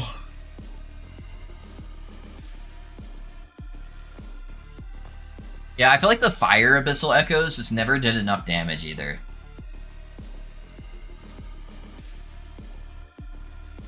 You could do the Echoes now scale with the 2-minute rather than mortality, and its healing effectiveness is also increased by 2 minutes. I don't think the healing effectiveness gives it damage though. If healing effectiveness gives us damage, then this node would be really good to scale, and then you could just scale off healing effectiveness. But I don't think that changes, it just gives you healing per attunement. But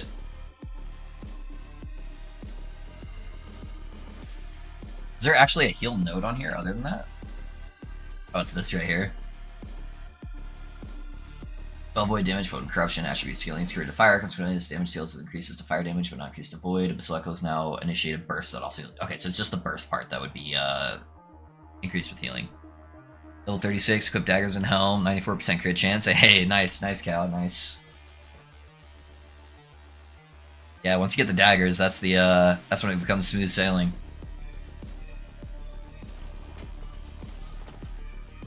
Yeah, if they converted that so that you're getting damage off healing effectiveness, that would actually make it viable to scale both the melee and the spell damage.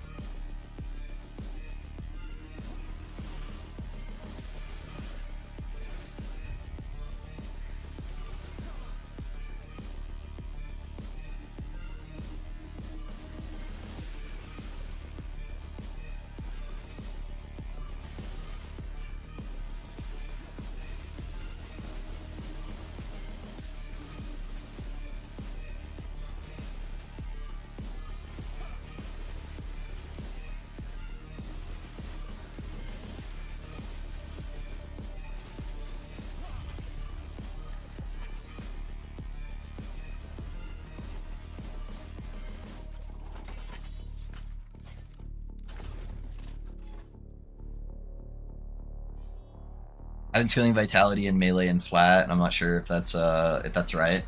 The vitality doesn't scale most of the melee abilities, but it gives you health. But it does scale that damage. Oh shit! Unless you're taking that node, that changes it to attunement. Whoops. So like all the spell skills scale with vitality, but all the melee skills scale with strength. And then healing hands is actually attunement. So like Rive's strength only, this one's strength only. This one's attunement, which makes it better. And then these spells are vitality, vitality. You change smite to be vitality. The void melee skills are vitality, I think. Yeah, both of those are vitality and strength. So yeah, it just depends which one you're doing, but yeah. Ugh. Yeah, so you're a little bit dipped into both ponds right now, it seems.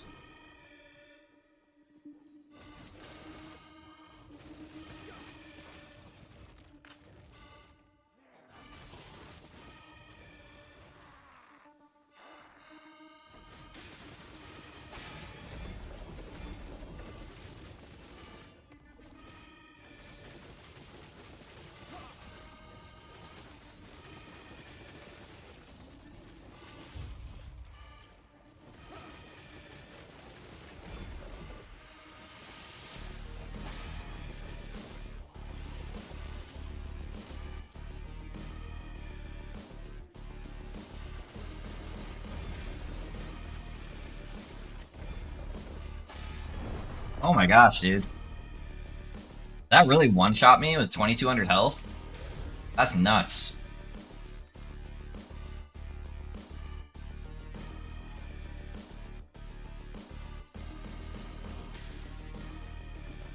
And here comes the issues with Void Knight. Easy.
I just use a different sword and get 20k ward easy. Yeah. I'm purposely not scaling the ward though. Yeah. That is the best way to play Void Knight. So that's a tested, tried and true thing, Brownlee. It's just playing it without chronostasis. But like if I threw on this sword, oh, don't delete my chronostasis. I'm suddenly getting thousands of ward, right? And I have like no word retention.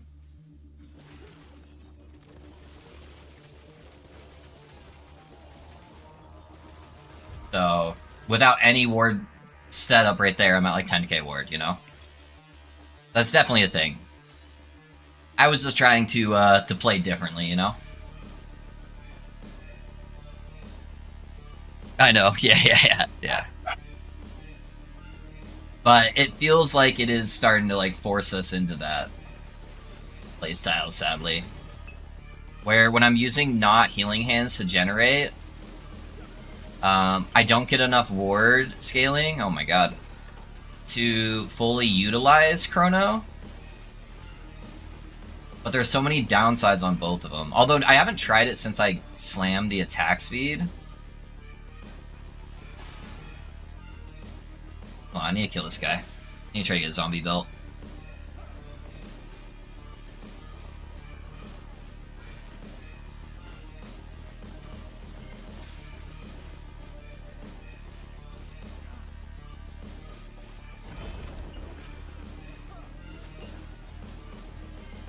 God, these fucking things are coming down so much. Alright.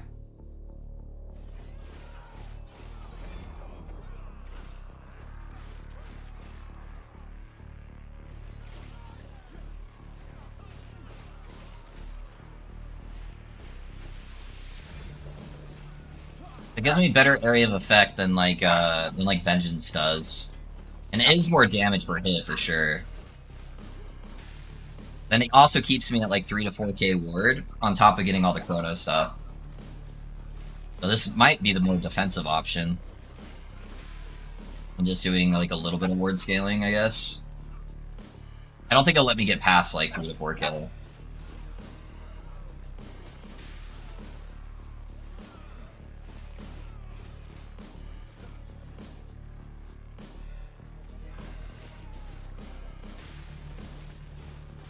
Honestly, at this rate, I could use Abyssal Echoes for like extra armor shred too.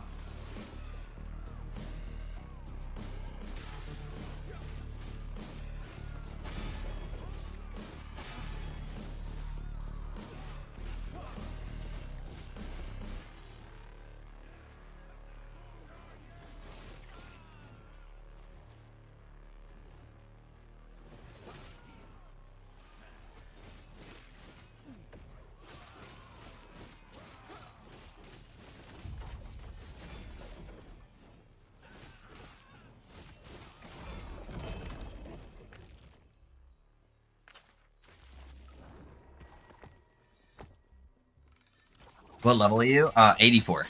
84. Fires are the worst? Yeah, some of them are pretty bad. My wife just got here. We're doing... What does Devouring Orb give us? Does it actually give us any utility, or is it only damage, really?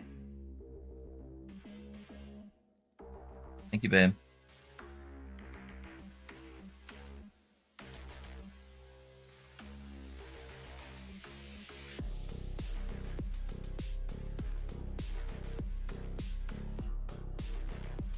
I think this is basically all either Ignite, Time Rot, or just... It's all damage related, basically. Yeah, those are all damage related, but I could use Abyssal Echoes for Armor Shred.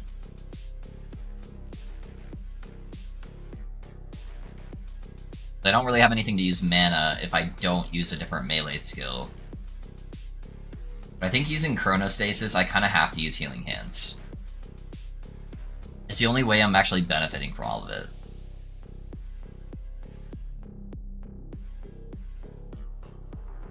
Let's try it. Let's try it, see what happens. We're in the experimenting phase right now anyways, so, you know. Let me pull the planner real quick. I need to visualize the whole thing before I start putting points in.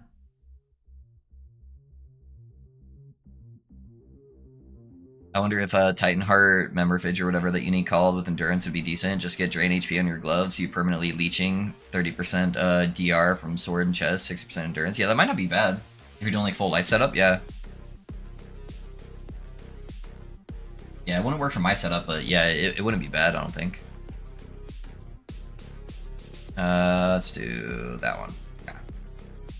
Right. See what we got here. So, Abyssal Echoes. I think I would want to go into the Armor Shred stuff.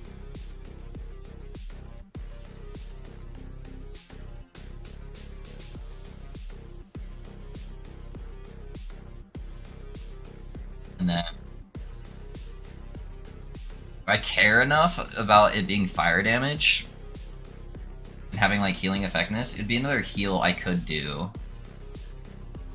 Or do I care more about the additional chains?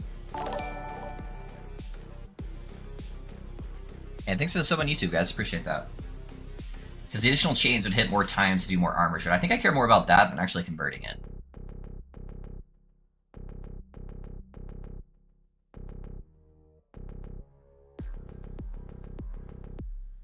Abyssal Echoes for you. 3 times out of location before expiring. Okay, so the chains I think require a target though. So I think maybe doing the duplicate cast. And then adds a chance to echo for more armor shred.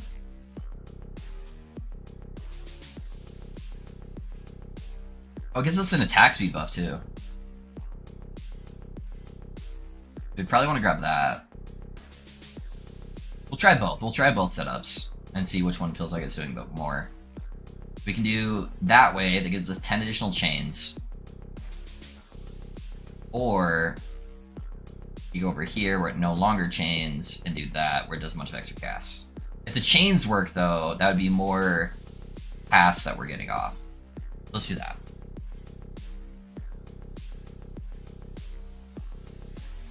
Mad scientist mode in case, yeah. I don't know what the best way to scale damage. Bro just legit called me a cheater because I was sitting in a tree on Dota and killed him. Bristle back with the monkey tree. Oh, that sounds fun. That sounds fun. Alright. Let's set up the armor shred stuff first. So now it armor shreds. Oh, that's gonna be hard actually to fit in the skill. Fuck. Fuck. Because I already have something set up since I'm not... I actually have to have all these on my bar. I wouldn't be able to use a movement skill. That sucks. It would have to drop another skill. I think that automatically rules out using Abyssal Echoes. I guess I could use it for like bosses.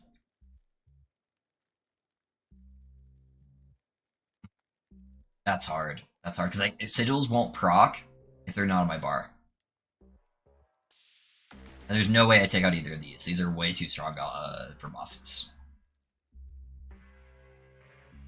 Damn it, dude. Yeah, I don't know. Because the other skill like just doesn't really... I feel like nothing else really squeezes in any extra stuff.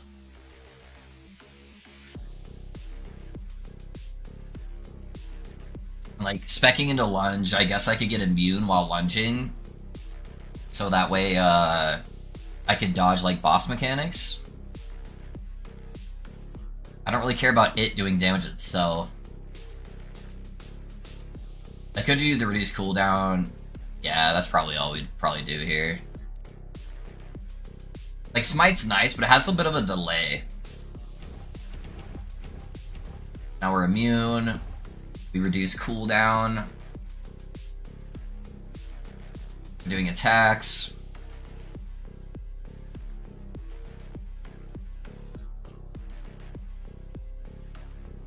This is all just damage related.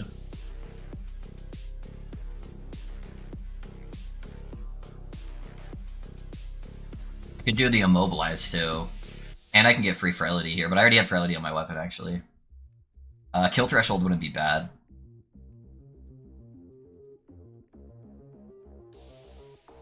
Yeah, I'd probably go for the kill threshold next. Let's go roll prophecies while I eat, boys.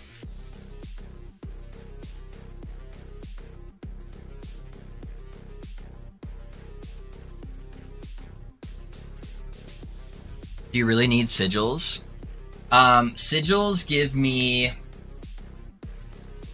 So it does a couple things. So I get 20% times 5. So I have 100% increased damage. And then it also gives me 12 times 5 for healing effectiveness. And then honestly, the really big part, Brownlee, is this node right here. 1% more damage per level of specialized buff skills. This is a buff skill that has 21 levels. That is 21% more damage with my healing hands. That's the big part.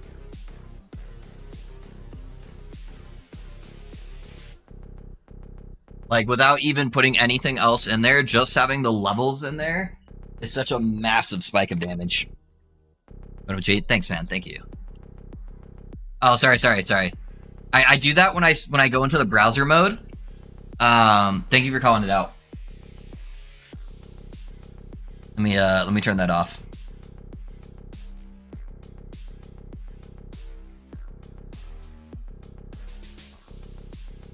What other one do I have fucking enabled right now? Oh, it's this one right here. Okay. Yeah, because then it zooms in on the build planner, so you guys can actually see it. That's why it's like that.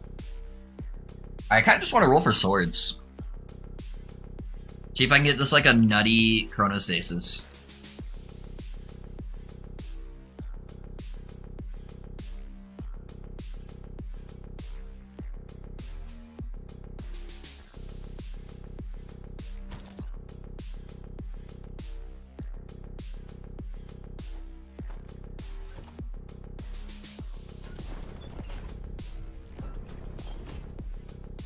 Oh, I was going for idols yesterday. That's what it was.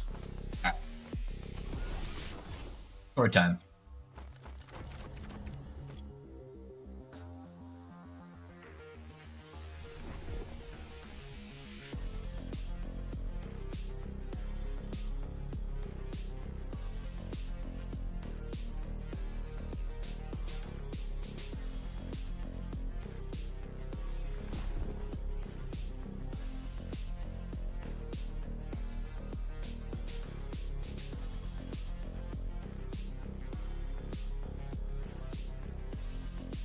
I mean, I'll eventually get to that one.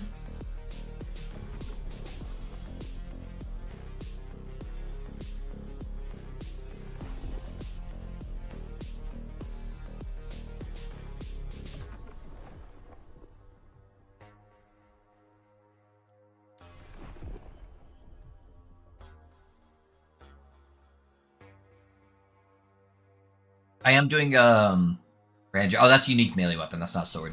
Yeah, there's too many one-handers.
That was 51,000.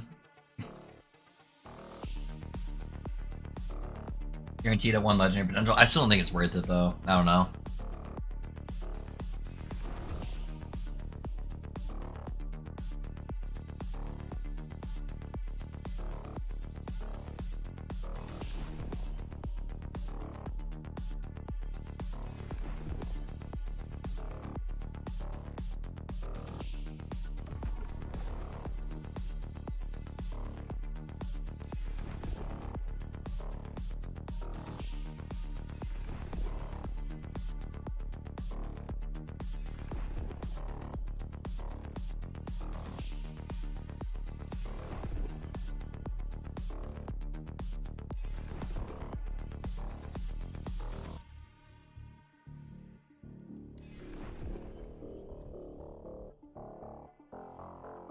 A two-handed sword.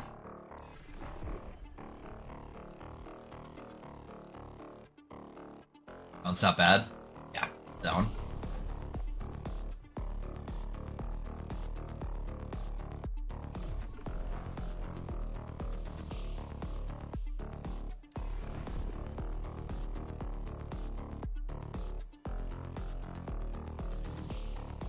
It's just a generic, unique weapon. They share the same icon.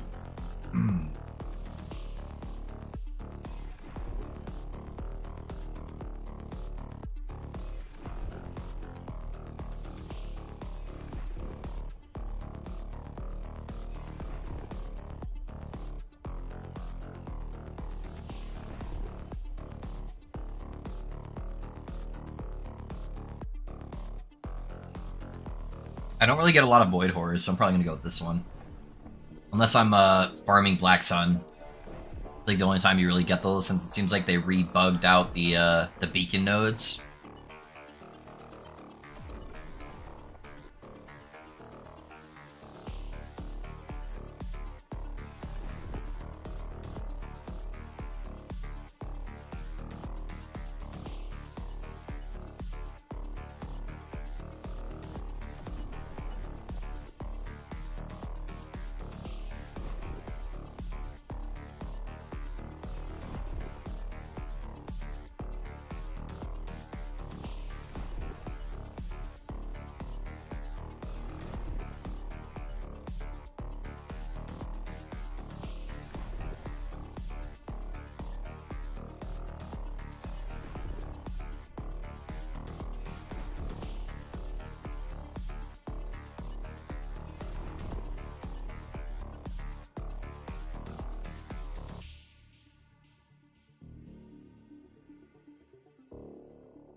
I don't know, which one do you guys prefer?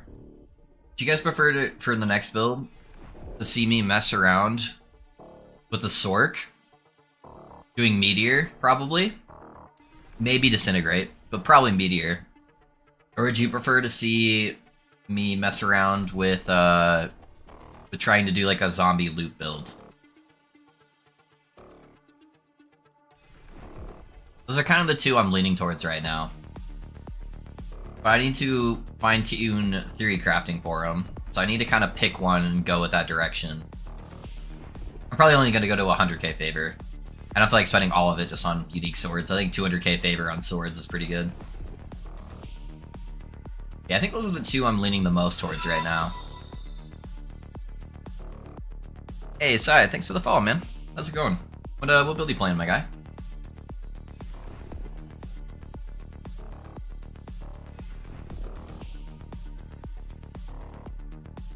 It has been a long time since I've played Meteor, so I might be able to do some new stuff with it.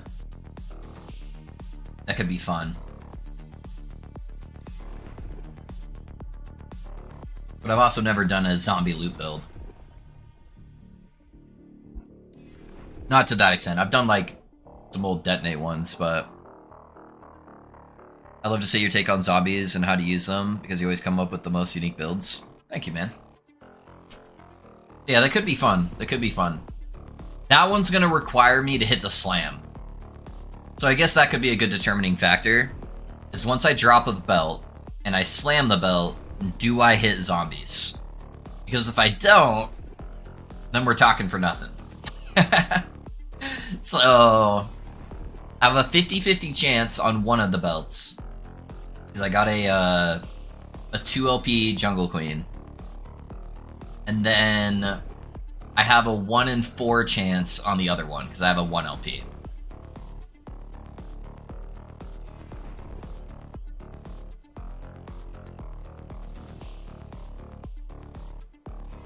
But I want to wait until I get an Exalted. Yeah. Yeah, the belt would have to come first before that build for sure. I guess we can let the fates decide then. I set it up on my loot filter to pull up if I get an Exalted zombie belt. So if I get an Exalted zombie belt, we're slamming. Hey, Alex. Thanks for the 3 months, brother. Expansion hype. Yes, sir. Yes, sir. Expansion hype indeed. Yeah. It's a really good time for me and a really bad time at the same time. It's right after my family reunion, which I was really worried that I was going to have to miss, or that it was going to be like that same week. My family reunion ends on the 7th, and it starts on the 9th. The downside is that really impedes my ability to make content the week before the season. Like, here's your top 10 starter builds. You know, the builds that everyone, or the videos everyone clicks on. For me, it's a bad time too, going abroad for 15 days for work. Aw, oh, dude, that sucks, Alex. Yeah, I'll at least be able to be on when the cycle starts, like, nonstop. You know, I have nothing impeding me once it actually launches. I just kind of miss that whole prep stage. So, yeah, we'll see what I do. I might just dip out a day early on the family reunion just to try to at least get some videos out. Since it's how I make a living, so it makes a pretty big difference. I don't think like, my wife has a shitty laptop, maybe I could do it on, but I don't think it would be good enough to really handle any kind of like editing or doing any of that stuff on there. It'd be enough for me to do build planners on, so I could at least prep build planners, but there's no way I could bring my whole PC setup. Yeah, so I don't know.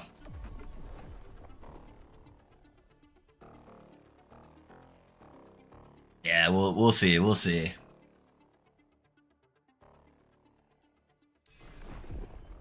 I think we're pretty good on there.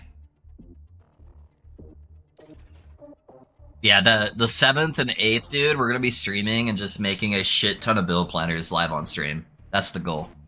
You'll figure it out, no stress, yeah. Yeah, hopefully. Yeah, dude, 7th and 8th is just gonna be like 5 hours each day, probably, of just build planners. Just going through patch notes, just throwing out builds left and right. I'll probably just take your guys' ideas too, if you guys have anything you want to see.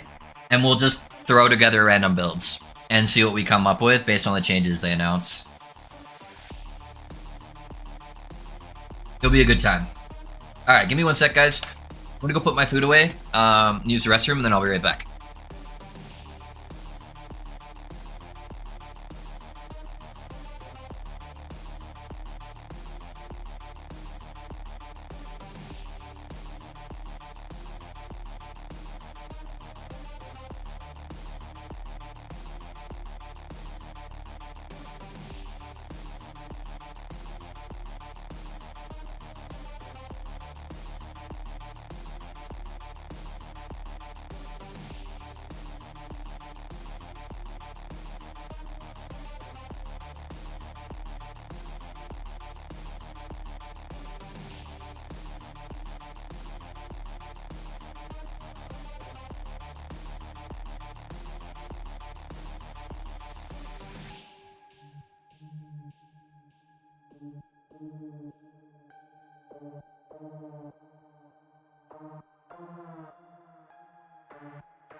Alright, boys, sorry about that.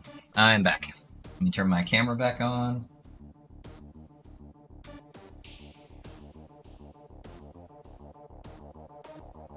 Gotta go with the family boss. Just passed out to say hi. Enjoyed the gameplay chat. Hey, thanks, Alex. Appreciate you. Yeah, I'll catch you later. Thanks for jumping in. Alright. Got prophecies rolled. We need to get our all-res blessing, so let's head back to Rand Dragons. Messed around with just playing straight healing hands. And then leveling lunge just for the immune to damage while lunging. See how that goes.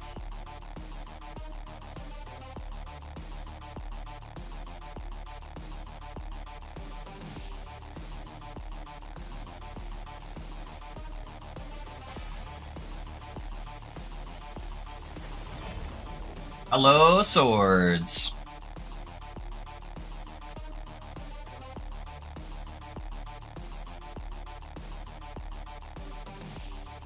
Well, there's a chronostasis in there. How did the chronostasis roll? 600. Alright. That is not gonna work out for us. Watch me get like a 4 LP lightless sword on here. A whole bunch of just random chronos. That one's 776.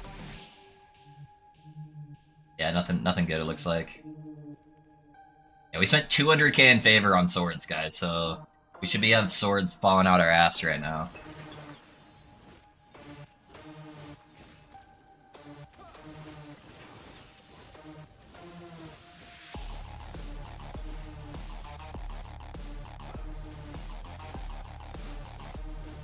Yeah, the area damage on just the healing hands by itself is really not bad at all.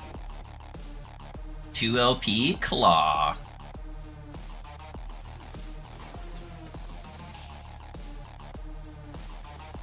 Somebody was just posting in the Discord about Meteor.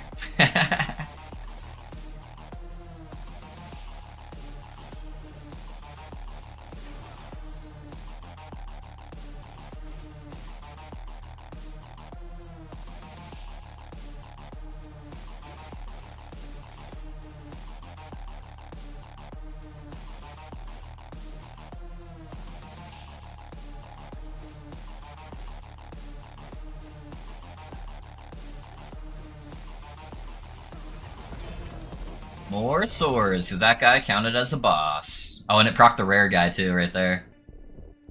Alright, what do we got? We got a 1 LP at 1100, that's not bad. I'll pick that up. Yeah, with this setup I could technically dual wield them if I wanted to. If I could get like insane attack speed on one of them. That's the other 1 LP, right? Yep. Okay.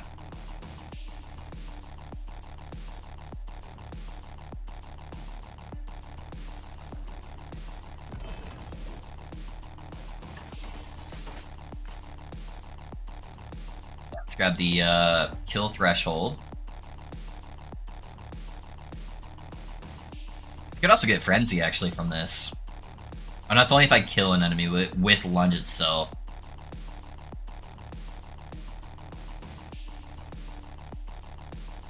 Then I could go for Immobilize, which wouldn't be bad. Yeah, let's get the additional cooldown, and then we'll go into Immobilize, probably. I think it's the only other thing that really matters.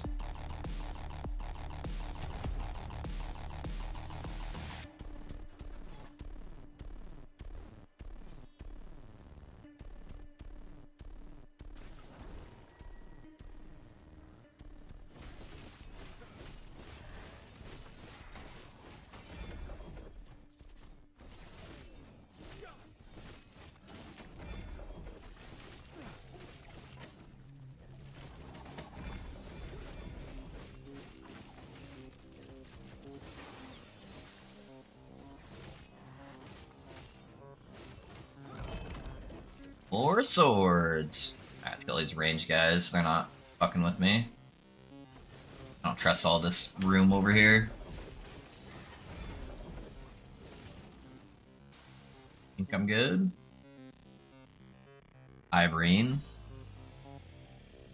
It'd be really funny if I got like a crazy Ivorine. I don't have to go for that. 1300. Yeah, we got a couple Irenes. I didn't mean to pick that one up. I have enough Irenes now. I can give Risky one if he wants one.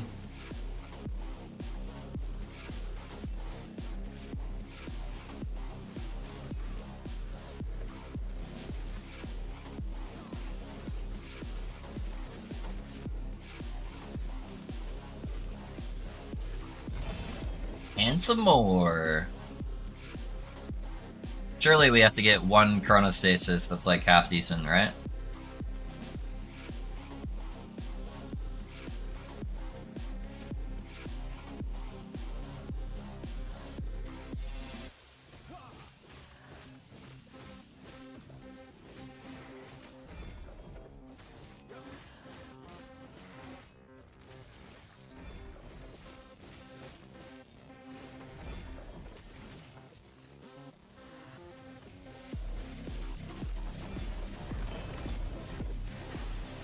And another one. Oh, we got the ambush proc here.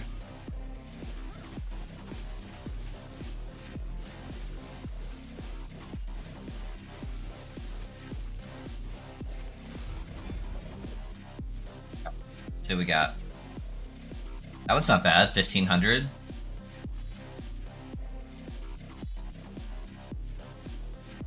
Oh, that one was 700, okay. Oh, there's two of those 1500, okay. 1529, are they? There's no way I hit 4 at exactly 1529, right? Oh, that's 1559, okay. Yeah, so it's roughly about the same as mine. I'm 1535, but I've already got the attack speed slammed on there.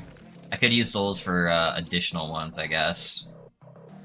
Yeah, so there's no way I'd use these ones then. So, just gonna toss those.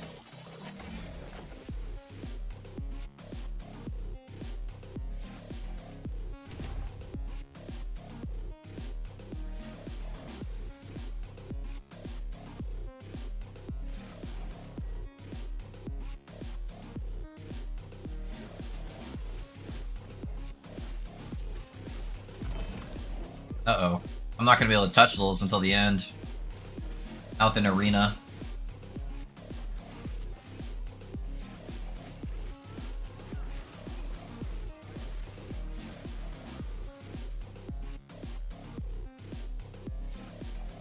Another experience shrine.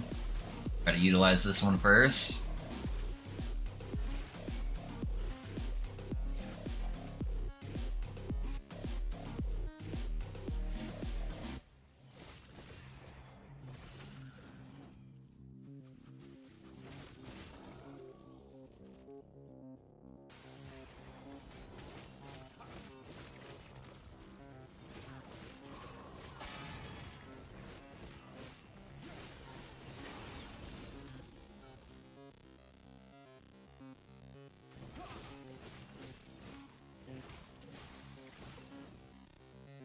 They're heading up towards this other experience shrine.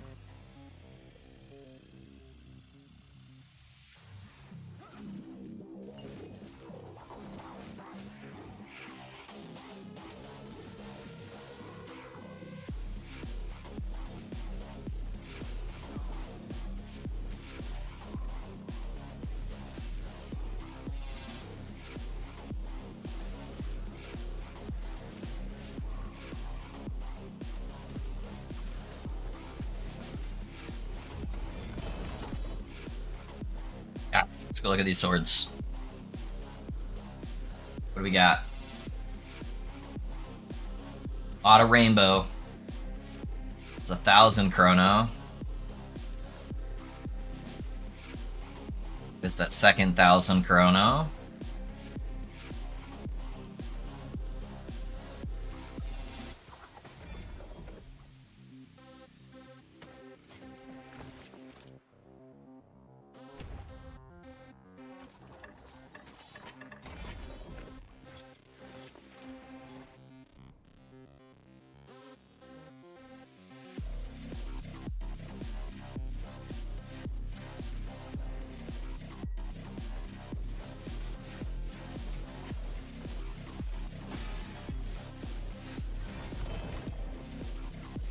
And some more. It's crazy how powerful fucking prophecies are.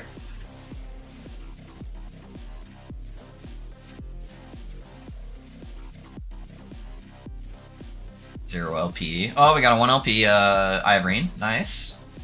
Not bad. We'll take it.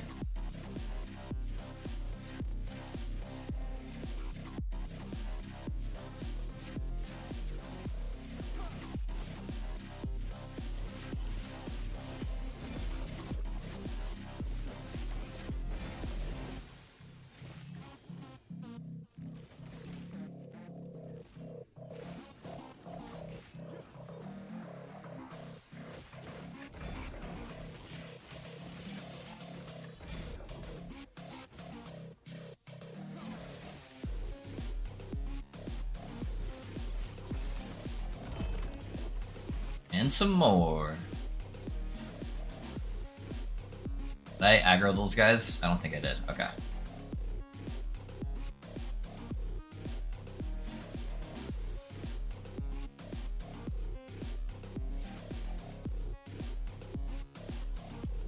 A lot of those volcanic swords, man. So many of them.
I should have rolled through some booties. I forgot about that. I need those crit multi-boots. That would up my damage by so much.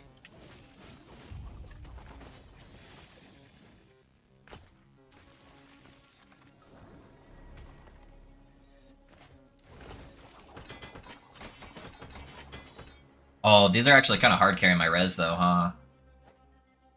I would get minus 75 physical res if I wore the boots. Yeah, I forgot that these were hard carrying those, so I'll hold off anyways till I just naturally drop them. I don't need to try to force them right now.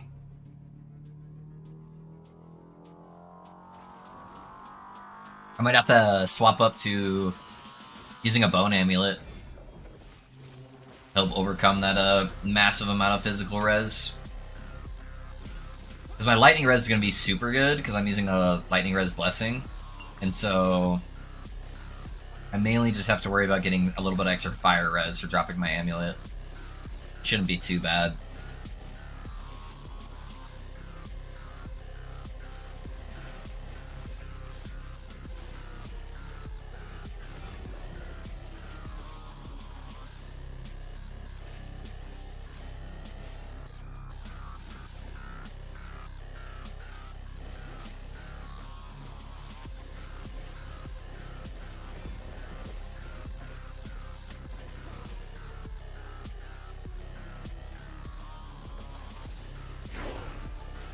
$85, let's go.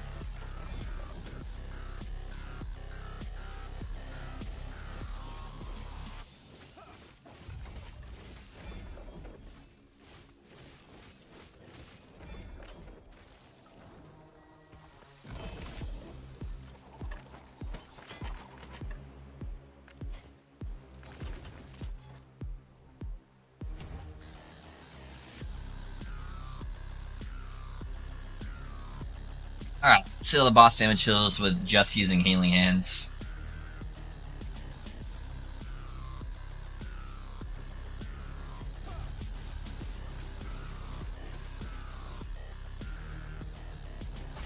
Oh man, I was moving so slow. Did I get like slowed by something?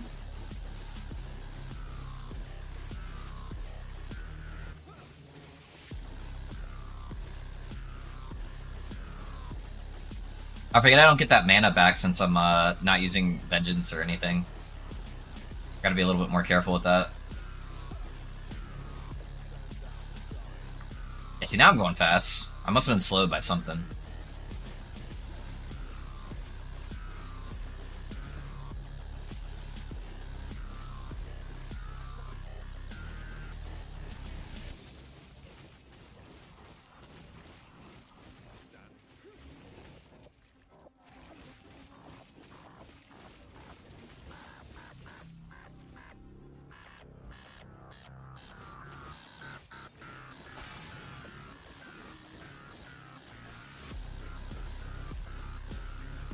Definitely less armor shred stacks, I guess, because I'm attacking so much slower at this setup.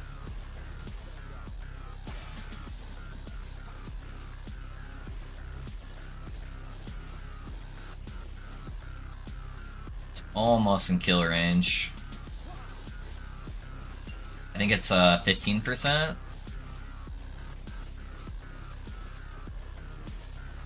Maybe not. Oh, I think it goes off the distance of my lunge. That's why. So if I just like step back and do it, there we go. There we go. Necrotic, bleed, minion, poison. Alright.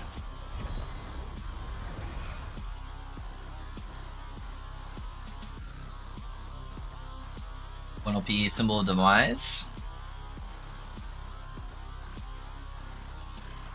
Another Eye of Reen. Eye of Reen 1 LP seems like really easy to get.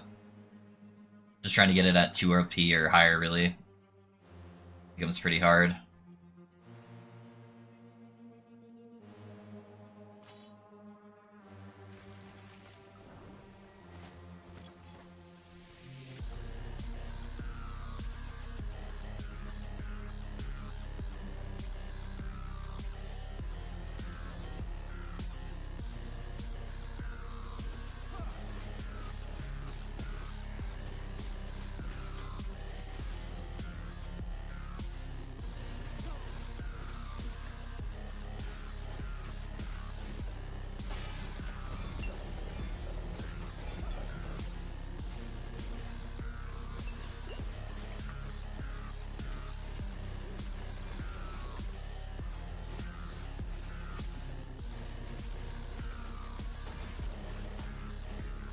Other one's down here to the south somewhere.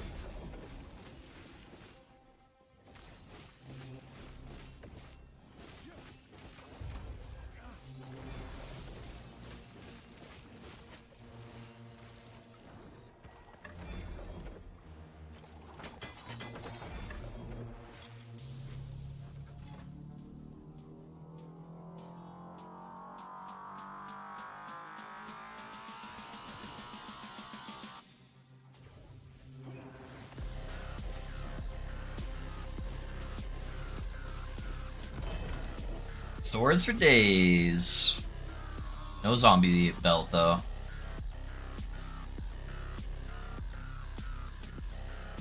Another 0 LP chrono, so there's 4 0 LP chronos in there.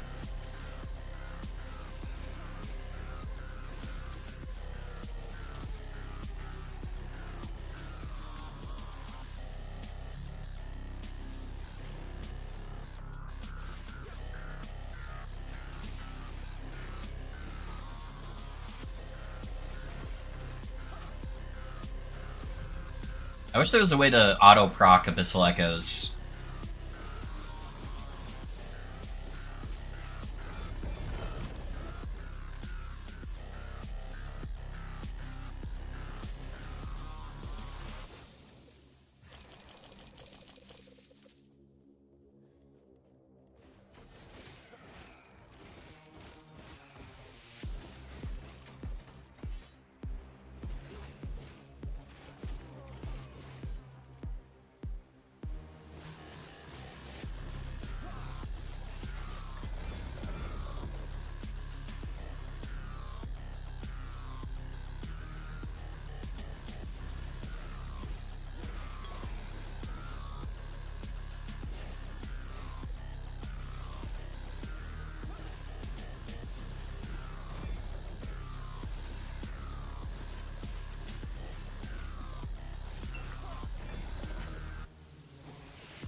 That amulet always felt so weird to me, Serpent's Milk. Because it gives your minions all this poison damage, and then it drastically reduces the amount of poison damage they can actually do. Like, by so much. This always felt kind of out of place. Like, I only really saw it ever in, like, gimmicky builds, where it was, like, used just for Leech for Stormcrow. But never actually on poison minion builds. That negative was just always way too much for any of the builds, I felt like.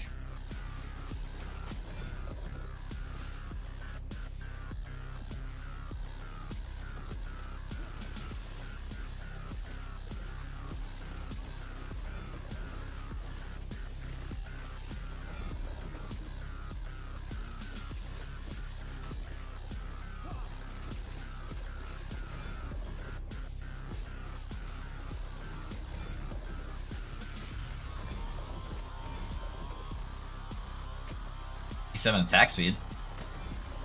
I get another mace. Not bad.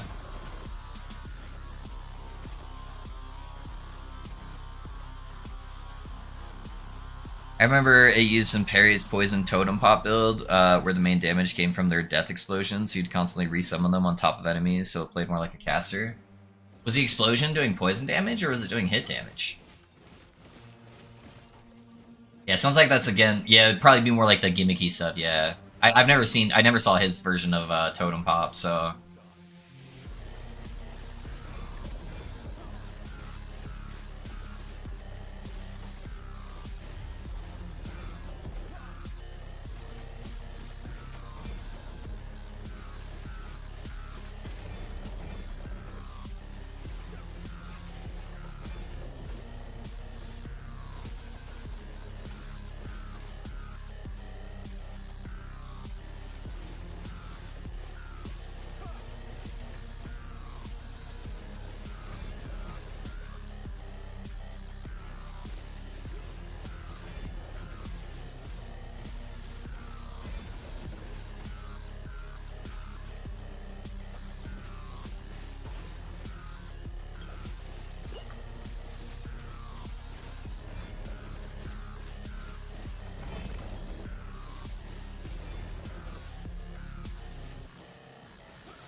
Will P throwing damage gloves? Okay, okay.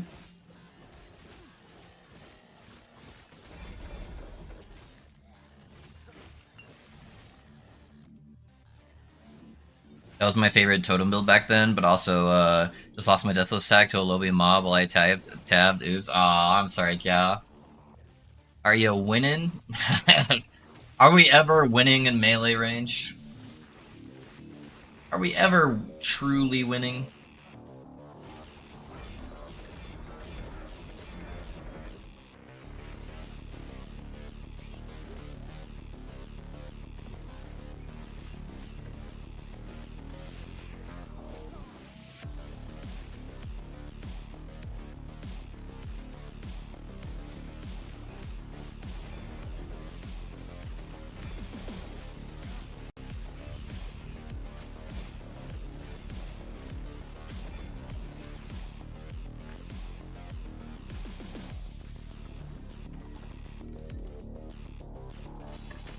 Oh well, pressure's off now, yeah.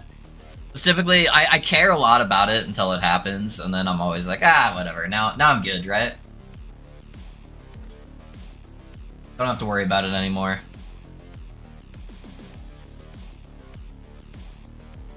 Yeah, it happens, it happens.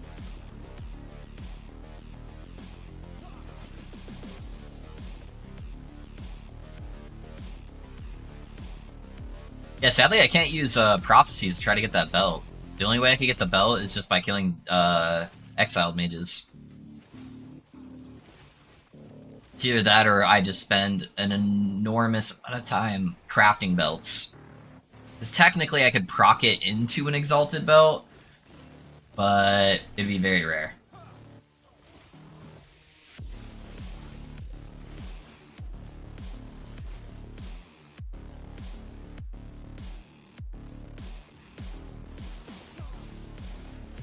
Oh, Loaf, how's it going? Oh, we're doing good, man. We're doing good. How are you doing, Kane? Yeah, just tinkering around with different setups for the melee boy. Trying a bunch of stuff until we figure out what's the best setup.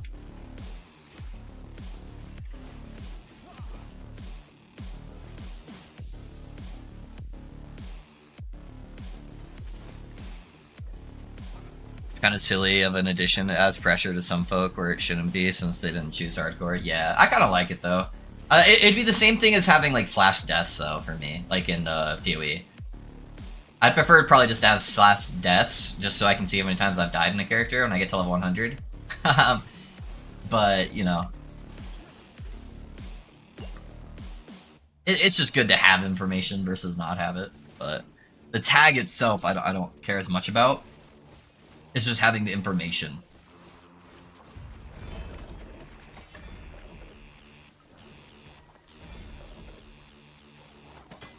For Mad Lightning, is crit multi better than crit chance? 100%, Ben. You actually need 0 crit chance.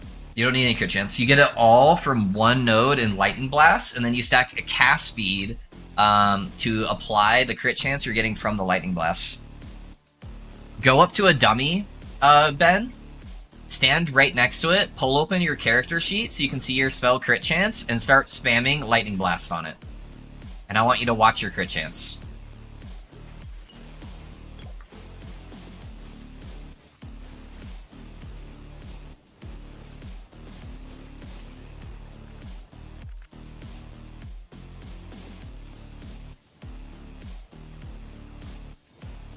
I haven't tried using a Glyph of Insight yet. Some of the mods are really, really powerful. Some of them are kind of like whatever for some builds. But yeah, some of them are insanely powerful. We got swords! Dodge rating. Alright.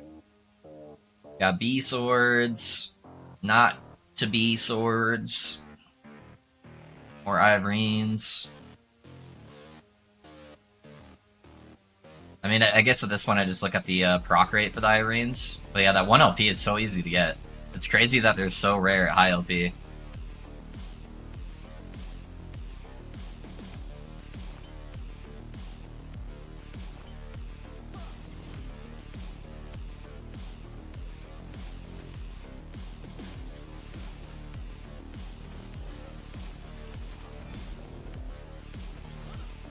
Mine a death command, but the entire dedicated line to throw it on your character screen. Yeah, I could care less about that.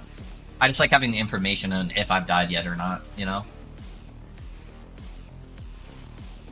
And for me, it's a good thing for like making builds. That way I can make them on softcore, but I could still be like, hey, hardcore viable. I was 95 before I died for the first time, or made it to 100, you know? That part's good. Just for proof of concept to for build creators. Okay, my father is a bit sick, but hopefully he'll be better soon. Oh, I'm sorry, Kane. Yeah, I'm sorry to hear that, dude. Hopefully he gets feeling better.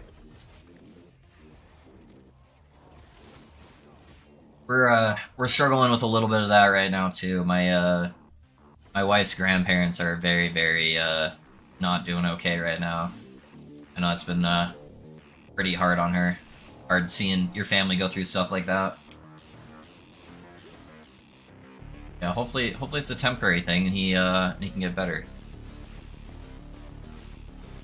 If I make it to Empowered Monolith tonight or tomorrow, I need to roll for rings to get some throwing attack speed. Yeah, throwing attack speed's nice. Really smooths out that build.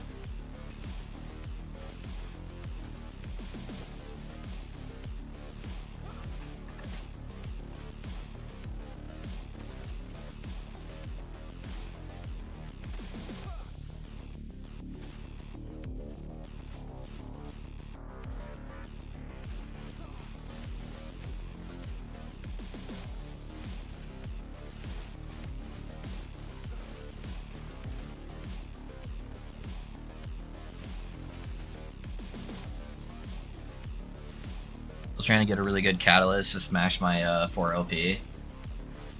Yeah, that's so hard, man. The pressure of having a 4 LP item, I never feel like the item is good enough. It's probably better at this point, you know, just to slam with good enough, you know, just like, hey, you know what, this is fine. But it's hard pressure, man. It's hard pressure, I feel ya. I can't even slam my 3 LP spoon that I have. It's because I want it to be perfect, you know? But then you end up never using it, so it's a hard trade-off.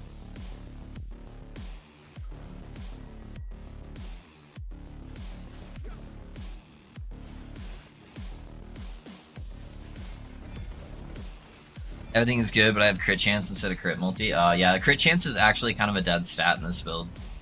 You get a whole bunch of base crit from your catalyst, and then you get a bunch of just like generic crit from stacking intelligence, and then you scale that with your attack speed and the closed circuit node instead of lightning blast, and you're able to get to 100% crit pretty easily. So yeah, crit chance is you don't actually want it on any of your gear.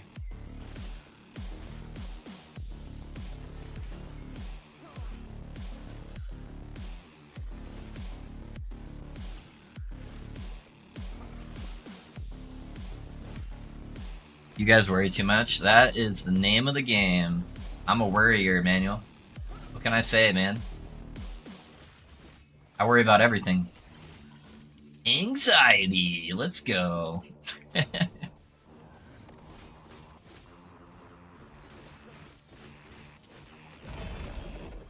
like that one procced extra swords. Alright, what we got over here? More Ivorines, another 1 LP, 85%. Where are my other ones at? 70, 75. Okay, let's throw away these ones. 91, 79, 80. Okay. Alright, I'm gonna stop picking up the Ivorines. Another 0 LP Chrono. Is Chrono like the rarest one to get like 1 LP on? The 3 LP Gladiators though. I'll pick it up for the funsies. Maybe I use it for leveling someday.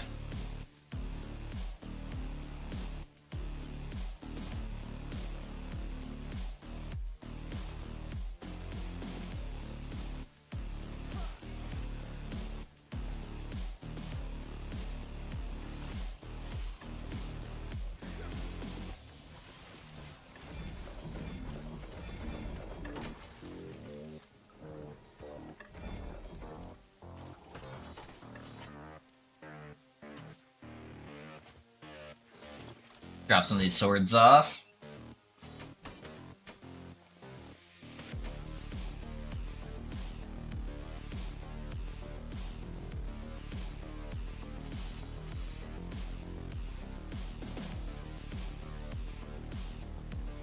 Gotta fill some of these tabs that I constantly pull stuff out of and then never put anything back into it.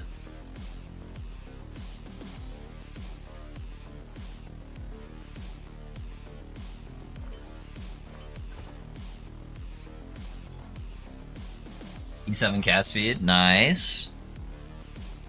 I worry I might have anxiety yet. It was extremely abrupt. He was fine within a day and had brain surgery, and now he's in intensive care. We'll see how it goes.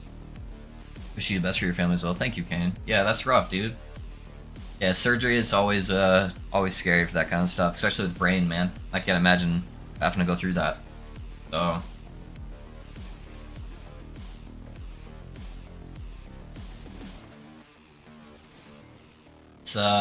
It's crazy how fragile health really is, and I think it's something that every person takes for granted. Because it really is just, you know, just one little thing away from having issues, you know? Even when somebody seems perfectly fine. It's something we always forget until it's happening.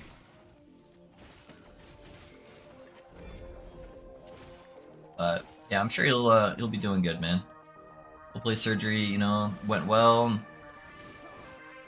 Hopefully start aggressively getting better for him. Room is freezing and I'm sweating my ass off. I legitimately throw up every few hours. I really hope Monday is good and I can feel better. Fucking losing it. Oh, I'm sorry, Risky.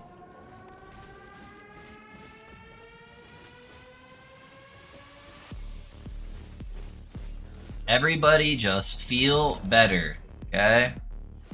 None of this not feeling good stuff. So, we can all just flip the switch that makes everybody feel good. I would appreciate it.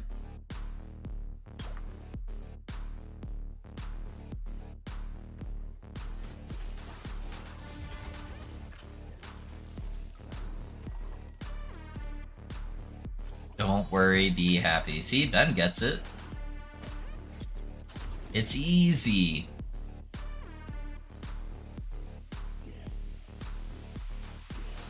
Yeah, I gotcha. Yeah, he had no idea that was going on. He was unconscious for many hours before. Yeah, it's hard, man.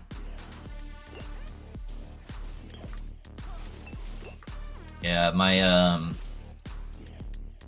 wife's grandparents are getting pretty old.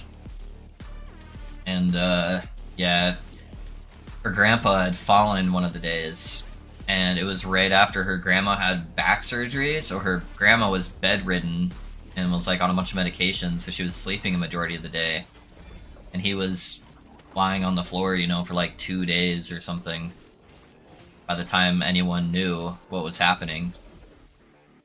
It was before we had people there, you know, 24/7. Thank God he recovered from that, but, you know, it's rapidly getting to that point where don't know how long people have, you know.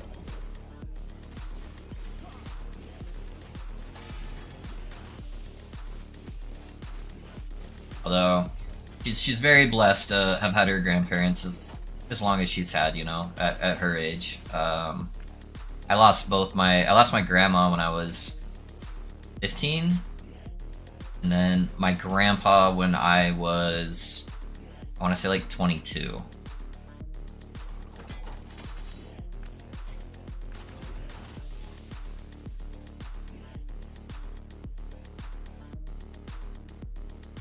My grandpa went through Alzheimer's, and it was years of him in and out of the hospital. Family sickness is rough always. Yeah, her grandpa has dementia and Alzheimer's, what he's been diagnosed with.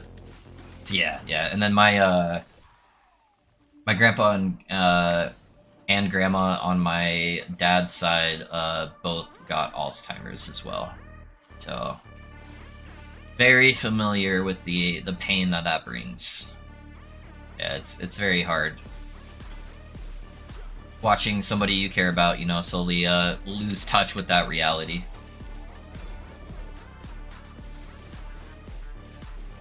Yeah, we were just at her grandparents the other day though, so it's kind of fresh, you know.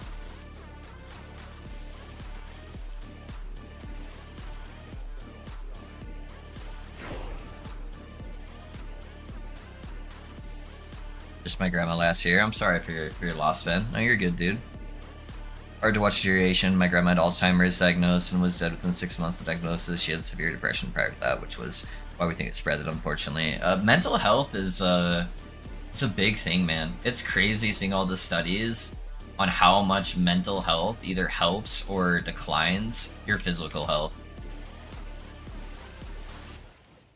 It's like you can see people beat, you know, cancer 20 times and just be the happiest people alive, and then somebody who's really depressed get a small sickness, and that's enough, you know. Your body knows when you don't want to be there. Mental health is hard.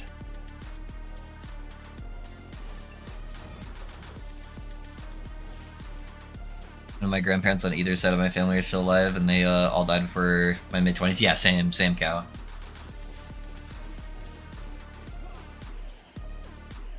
Yep, my grandpa on my mom's side was the one that was around the longest, and I think that was 22.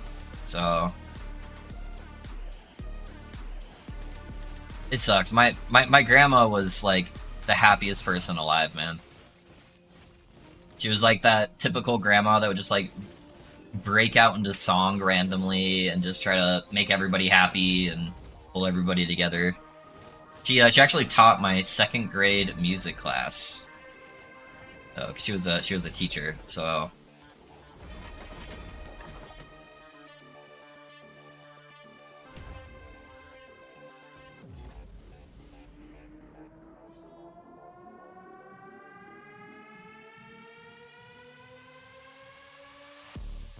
This supports physical health, if not even more so sometimes. It can directly cause, enhance, impact your physical. Yeah, for sure. I think that's something that we're all rapidly discovering as we advance in the medical field is just how much mental health really changes a lot for you. Your body can overcome most things as long as you want it to, you know?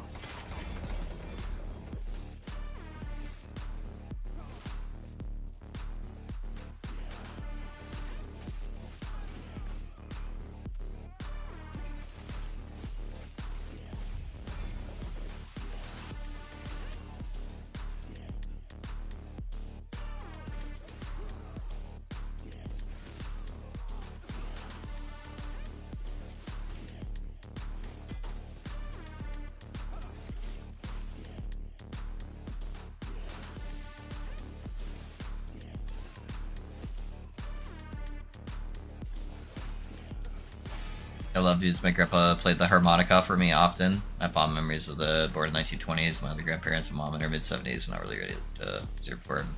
Like even 50, yeah. That's cool, man. Yeah, music's great. Yeah, we had so many like random musical instruments inside her house, like stuff I had no idea what is even called. She had like every random thing possible. So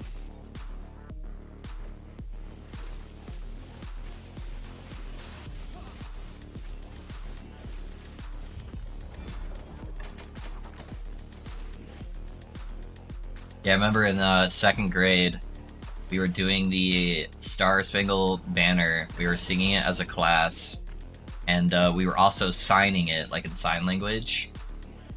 And we had like the main person that would be on the microphone and like showcasing, and then everyone else in the background. And then we had the backup person in case that person was sick. And I was terrible. I was terrible. I was not good at signing or the singing part. But she made sure to assign me. I was the backup to the backup, you know? Just just to make me feel good, because there was a 0% chance I would have to perform. So, but I got the backup to be the backup, you know. Gosh, these stupid spires. Gonna go through these real quick. Alright, we're good. Hey Ken, thanks for the lurk, man. Thanks for being here.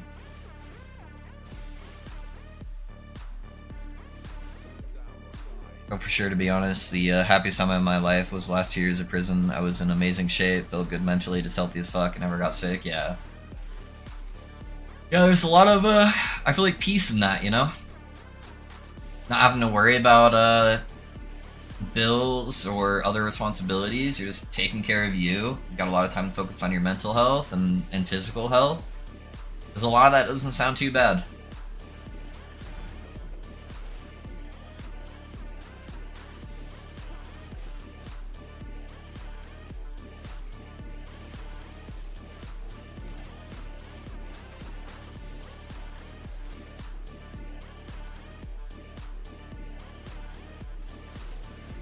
Plus, just 6 hours in the gym was always nice. Yeah. Yeah, no. When I was going to school, I was playing basketball. You know, like 4 to 6 hours a day, man. It was fantastic, and I would go work out in the gym, and I was in amazing shape.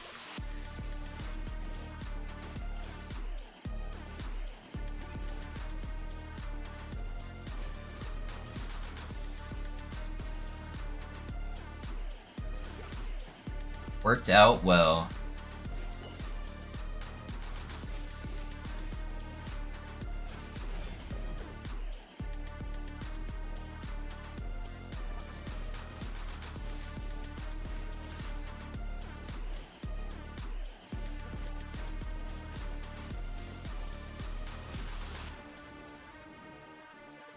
Sorry.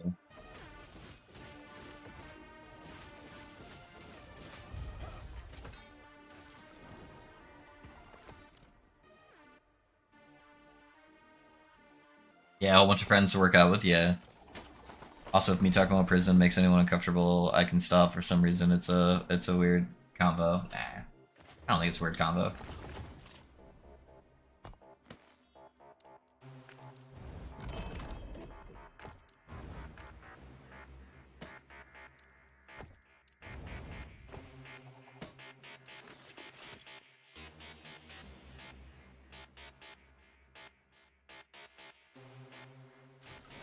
prisons are here in this country, in most places probably. There's some countries that have pretty cushy prisons. Like, that doesn't sound too bad. I'm so slow.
So I think if I just go far away and then dash, yeah, then he dies. Alright. Hey, we got an all-res. Oh no, it's crit strike. No! I got 70% critical strike avoidance. No all-res. Alright, we'll keep the current one.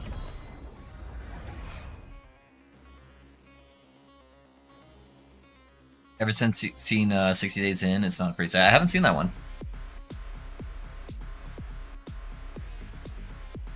My chill, lame. I don't even know what you just said there. I really want to make this staff work, man. This staff has cool potential.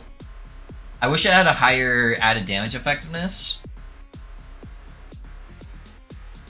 But yeah. The problem is, it requires a minion skill, and then it goes off of your damage. I've tested around with it. So you gotta have some kind of spammable minion skill. And then you have to scale your damage super high. Which is kind of hard. And then it casts it around the nearest minion. So you have to have a minion that can actually stay alive. Yeah, I don't know. I don't think right now it's possible to really make that item worthwhile. Sadly. It was Denmark or Norway. Yeah, one of those places. Of cushy looking hotel room type cubicles with many support system therapists. Yeah, that's what I was saying too, Cal.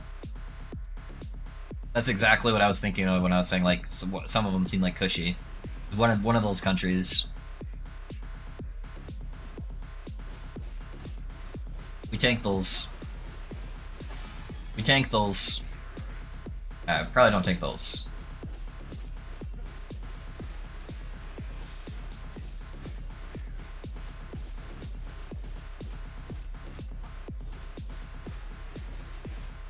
Alright, I cheated with that tank.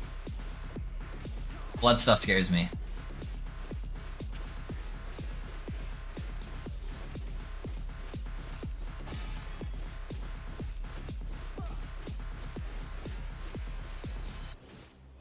I walk over here. Hey, I was walking away from you. I needed to execute him.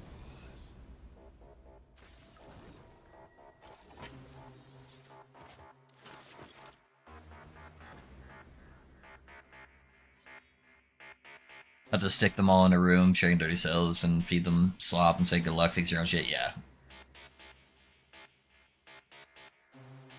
Yeah, I've seen a couple of different shows that are, I think, similar-esque, Cal. Yeah.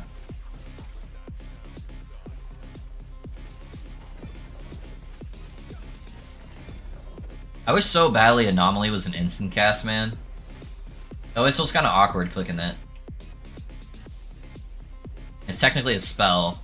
It's not too bad if you like are scaling cast speed, but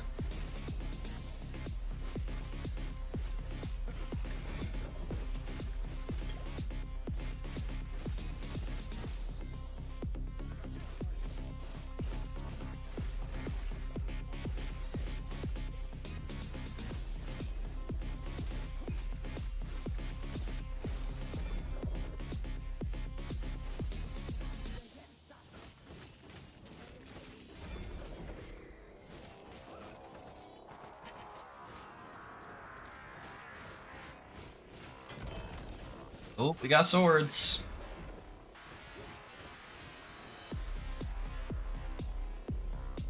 Ah, 2 LP. Oh, it's 735, dude. 735. That's rough. We got some 2 LP of these guys though. Pick those up.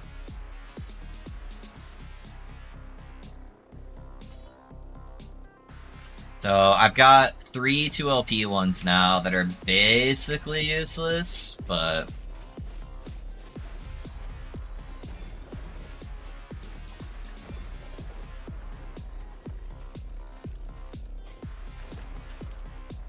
yeah, that's like because it goes up to 2,000, man. There's so much a wide variety of the rolls.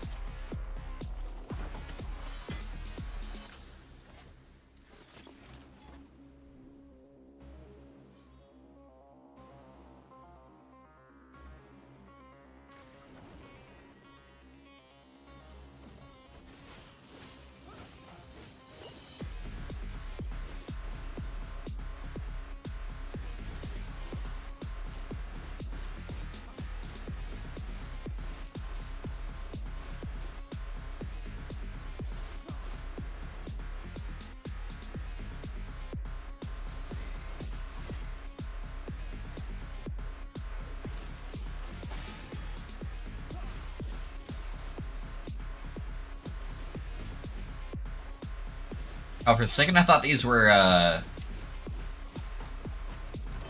whatchamacallit, the stupid things that shoot at you. I'm like, why do I feel like this is getting farther away from me? Spires, that's the word I'm looking for.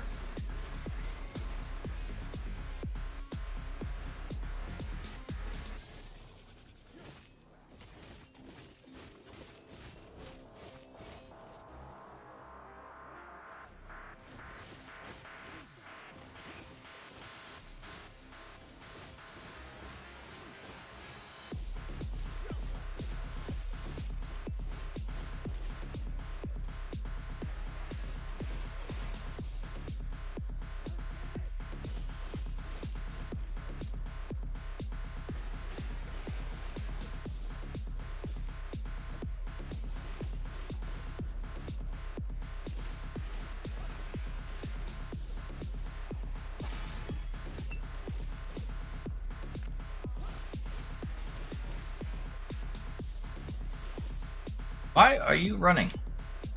Get back here! I need to talk to you about your extended car warranty.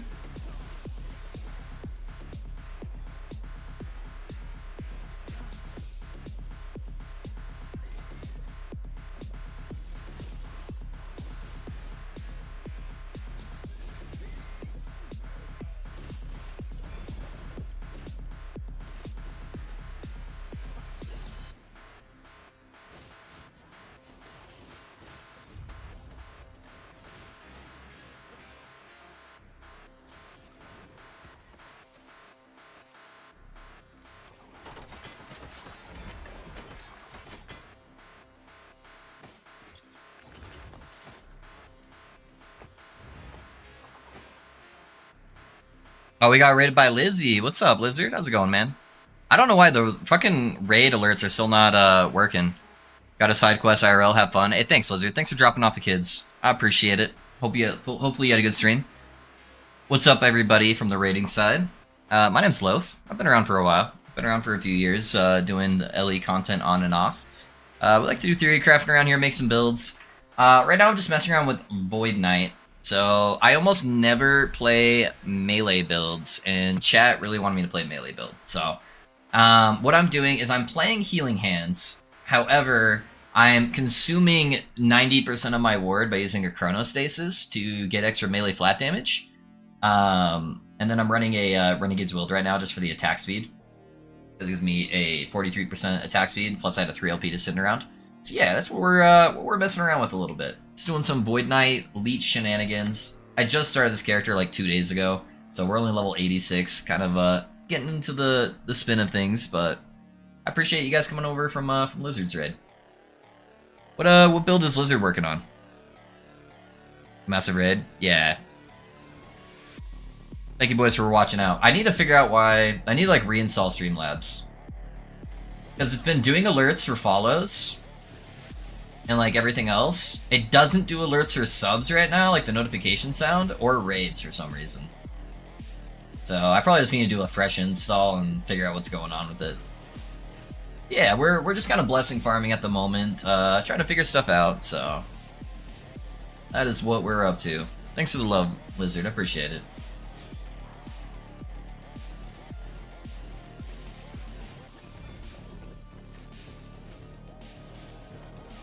So right now I'm manually casting Healing Hands. I've tried around with a couple different things. I've tried with Rive, with like Vengeance, stuff like that. The cool part about doing it with casting Healing Hands itself is that I can like double proc it, so Healing Hands will cast another Healing Hands, and it makes it a lot better when using Chronostasis. The downside with Chronostasis, oh that's a really good one, it's 1800 ward, is if I proc it with another melee skill, it eats all my ward on the opposite melee skill. So if I'm proccing it with Rive, I'll generate all of the ward with Healing Hands proc, but then it will eat it with Rive and not give it to the Healing Hands damage. So it's kind of this awkward balance at the moment. So just trying to figure out the best way to kind of set it up and see if I can make Chronostasis actually worth using. Almost every other build in existence is kind of just use Chronostasis for the ward per second, and not actually for consuming ward on melee attack. So just trying to do something a little bit different. Hey dude, I love your build guides. Definitely the best I've seen. Hey Shadow, thank you man. I appreciate you. What build are you playing, Shadow?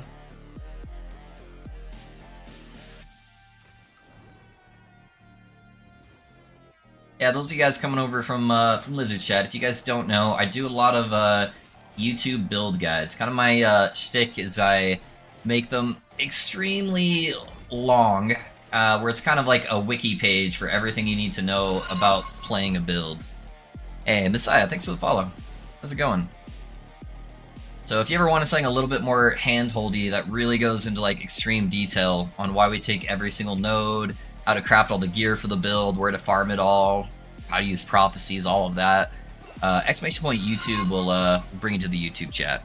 Kind of go from there. Is that your alt account, Messiah? Thank you, thank you. Appreciate that. You're also playing some Last Epoch. What build are you doing, my guy?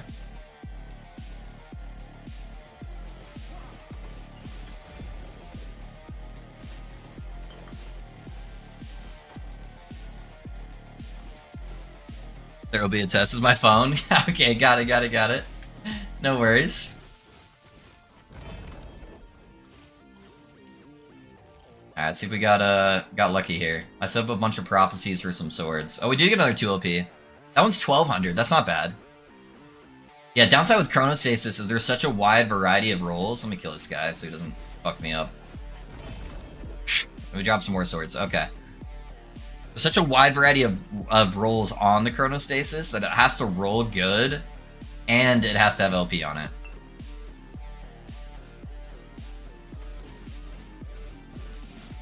Let's kill his Bone Spire real quick. Alright. At least gets rid of one of the Bone Spires that's bombarding me. We'll pick that up. Those are kind of good. Alright, let's keep moving. I'm doing Shaman Tempest Strike, Tornado, Earthquake. That is a mouthful, but sounds pretty cool. Yeah, I did a Tornado Shaman kind of towards the beginning of the cycle. Just self-cast, like max cast speed, crazy mana regen, and then doing it as a Frostbite. Just try to see if I could make Shaman, like, semi-decent without playing Transformation. It did pretty well, you know. We got over 500 corruption with it, and it was fine, but, you know, it's a Shaman. Shaman struggles a little bit on power right now. For, like, super high pushing, but it was really fun being able to fill the entire screen full of tornadoes. And then on top of that, playing Frostbite, I was just chain freezing everything. So that was really satisfying. It just struggled on bosses. That was the main downside. The bossing was definitely not where I wanted it to be. So didn't quite make it to the Build Guide Hall of Fame, but it was fun.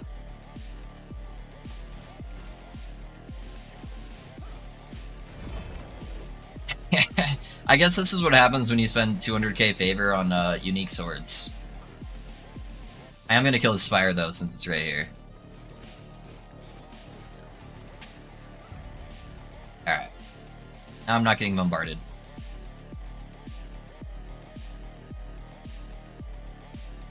Nada. Yeah, so I have an attack speed one right now, and it's okay. It's got 1500. But the 2 LP might make up for the lower roll. So these ones are really bad. That one right there, these two are pretty good. So there's some potential for a half-decent slam there. I would ideally want to get crit chance and attack speed. That would be the dream sword. I'm proccing tornadoes for my Tempest Strike and EQ from my idols. Okay. Yeah, so you're just kind of doing like a singular spam. Ooh, 2 LP Vortex. Singular spam to kind of make everything proc, yeah. I don't like having to rotate too many times between the different, like, the buttons, so yeah, that sounds like it would be a lot better. Not having to, have a college degree to swap between everything.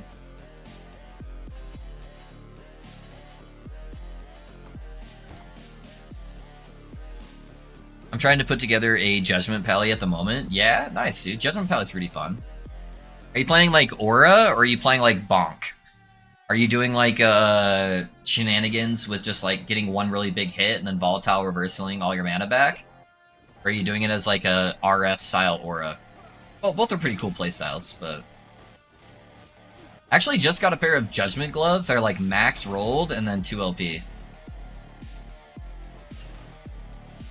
I think they're like one off on the mana roll, but typically you don't care about the mana roll. And then they are 16 attunement on them.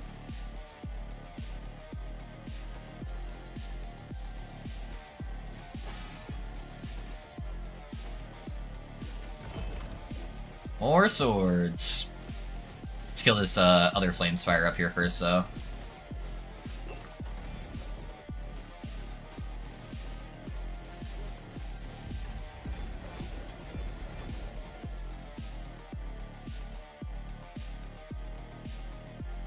Yeah, I want to finish all my prophecies before I do any slams. That way I'm not wasting good exalted bases until I know what my kind of best sword is. Yeah, I'm kind of going to only look at the 2 LPs now that I got a couple pretty good 2 LPs.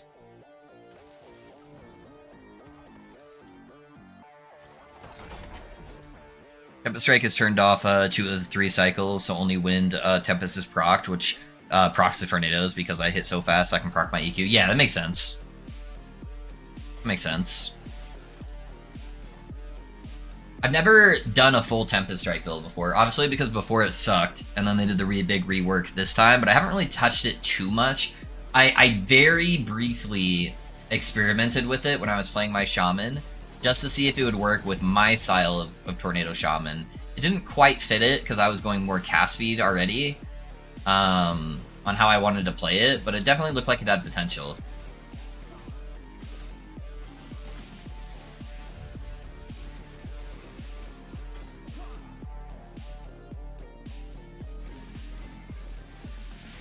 Yeah, I definitely hope Shaman gets a couple numerical buffs, or maybe some cool new uniques that really synergize with it next cycle. That'd be dope. I'd love Shaman to be in a little bit better of a place. I've always liked the spellcaster archetypes. So, like in WoW, which I played for like 12 years or some shit.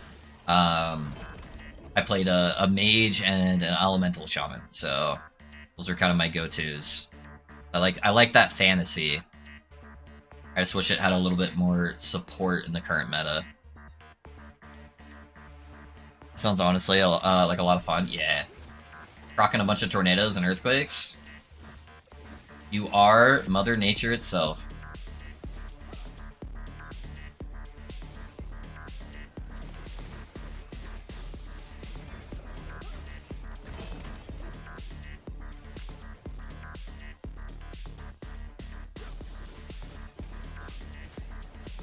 I also need to try to get an Exalted Zombie belt.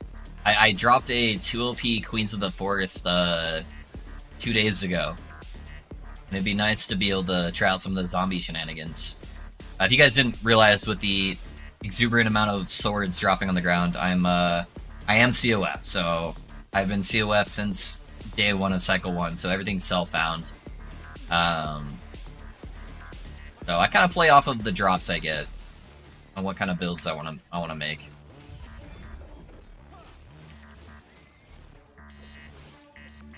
I don't have 4 LPs just kind of raining out my ass, so.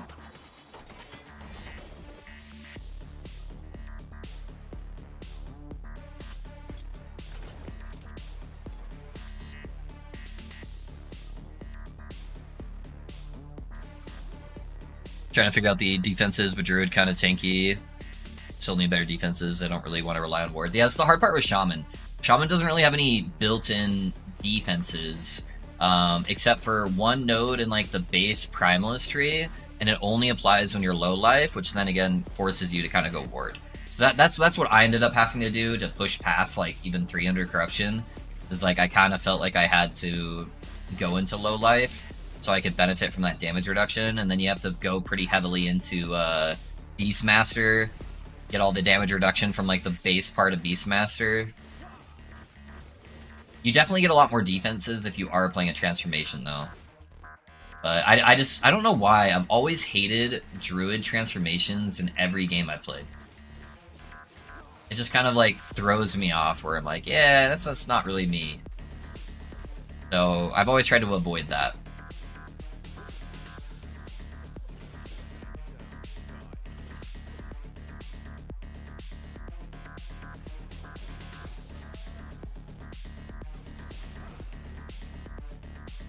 I played like the OG Earthquake Werebear back in the day. I've done like 2 other Werebear builds. The Bug Shaman never really appealed to me, being kind of like a speedy melee guy. Spriggan's okay, I guess.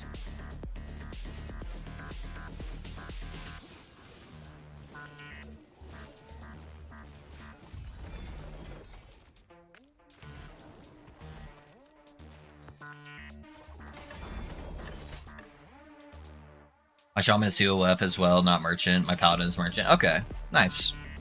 Yeah, I did do a Paladin build this cycle. I had one of the earlier kind of Healing Hands spellcasters that did pretty well. So I did a Smite Divine Bolt Paladin that was probably the strongest build I played this cycle, just like overall. You can get to like 100k plus ward, and you know, Healing Hands is broken, but that's why I was trying to make this guy without making Healing Hands super broken, where I'm definitely just going like off meta hippie shit, but you know, it's fun. It's fun to not always play the meta. And I figured this was probably the only time I could actually use Chronostasis unless they change it, because Healing Hands, with it being broken right now, is kind of the only ability that can generate enough ward where you can consume 2000 ward every single attack. Even then, I still have a little bit of leftover.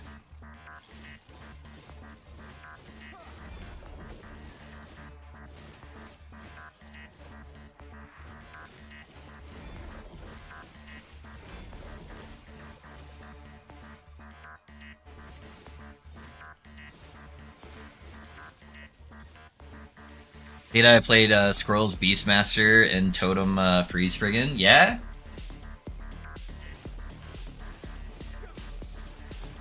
Fun fact, I had the first Squirrels build on YouTube. As soon as the Squirrels helmet came out, I rushed so fast to make a build on that.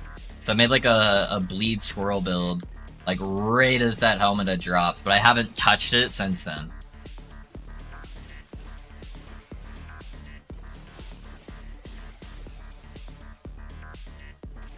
I think they, from what people were telling me though, they have nerfed it quite a bit since then. But yeah, I don't know. I don't know if it's just not matching up with the current meta with being able to push corruption, or if they like actually nerf something on it. I haven't really paid attention to it too much. Primalist is kind of my least played class right now.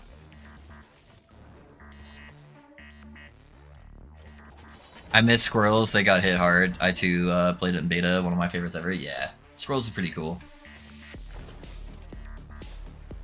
I love just having a bunch of little minions with beady red eyes running around.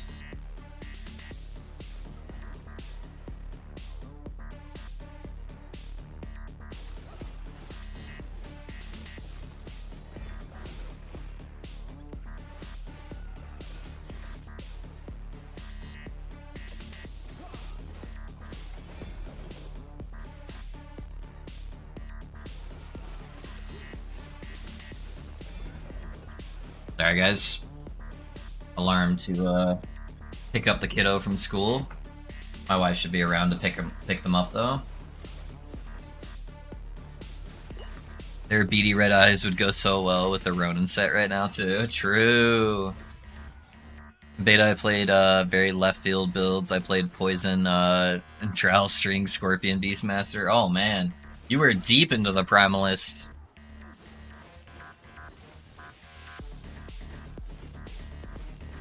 Yeah, Primalist always kind of felt a little bit clunky to me. Probably why I kind of avoided it.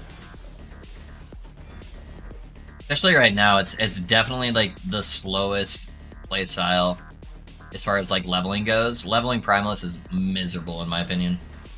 Unless you like play a very specific like 1 to 2 builds.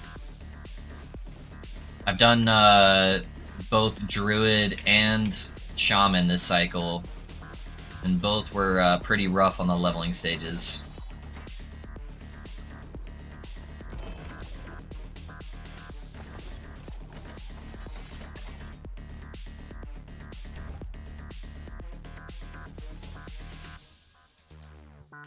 And now they just flop over and die so much from what I hear. I feel like that's a lot of minions. That's why I'm so glad that with Falconer, they just don't take damage.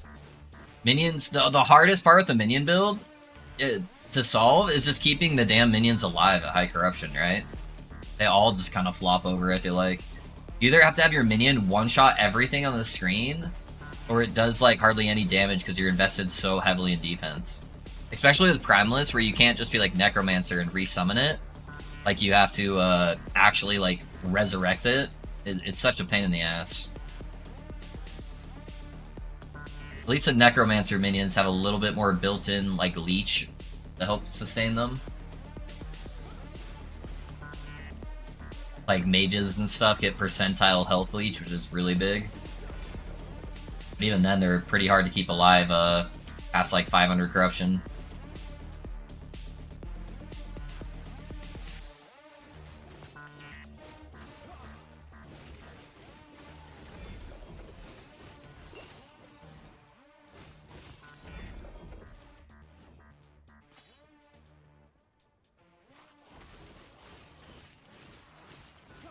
Leveling Primalist is easy for me. I'm used to it, I guess. Yeah, do you normally play like Totem Pop or something?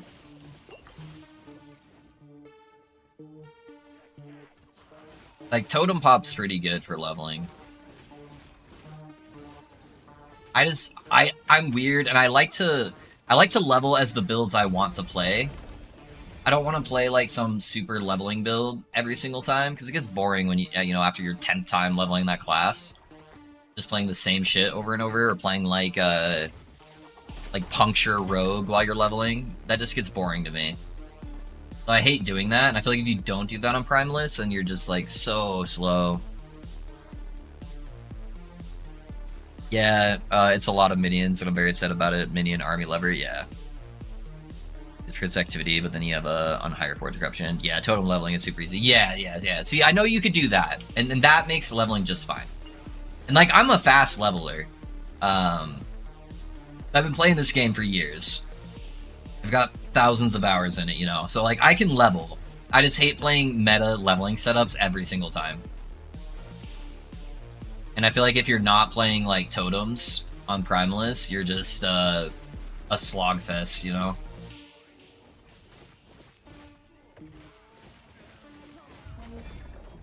They just need some better early game support. What was that?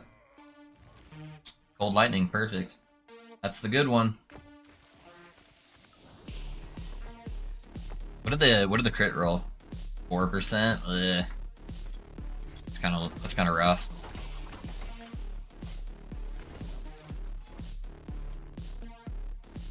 Never like solo minion builds. I like my entire screen filled with buddies. I can like both. I posted a the Necro build recently, but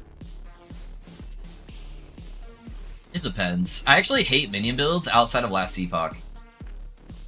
Like PoE minion builds, I think are disgusting to play. They make me feel gross. And for some reason, Last Epoch, I kind of like them. They just don't push very well.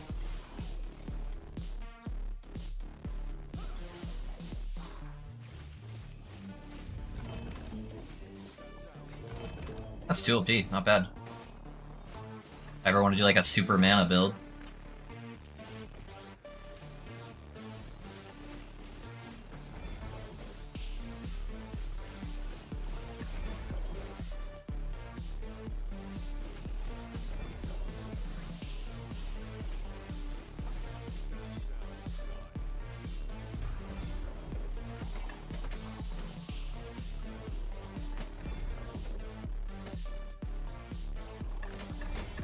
PoE visual clarity will F visual clarity.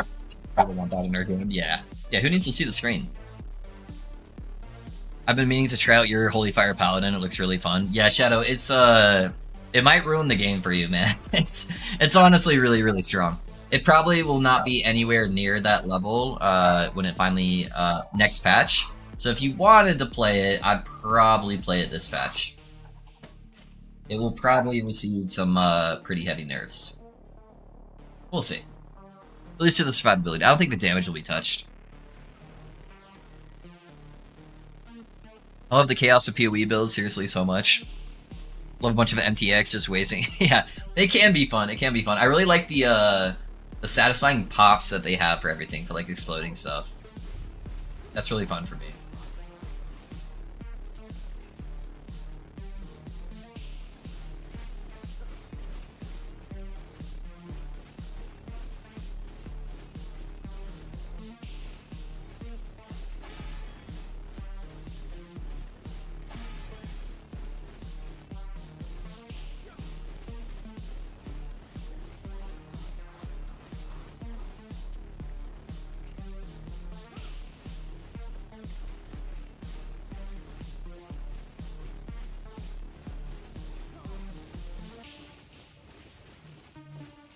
Good here.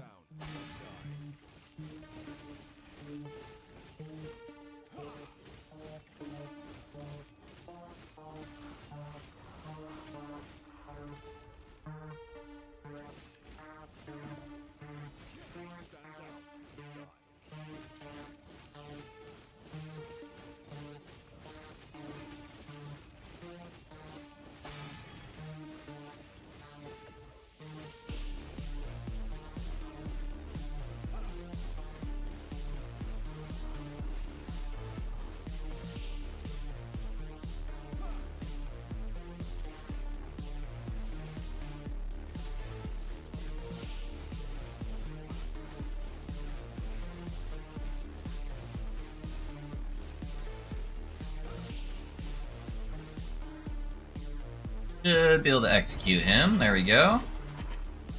Still no Aura's Blessing though. Keep the Poison Res 1 for now. Yeah, check out the builds inside. Don't get too intimidated by the length of the videos. like I was saying, they're meant to be like a one-stop shop where you have all the information you need to play a build. So I have like really extensive like timestamps in all my build guides. Kind of help you get to any of the information you might need. But it sounds like you've been playing for a while, so a lot of it, you know, is just gonna be grab build planner and go for you, probably. Yeah.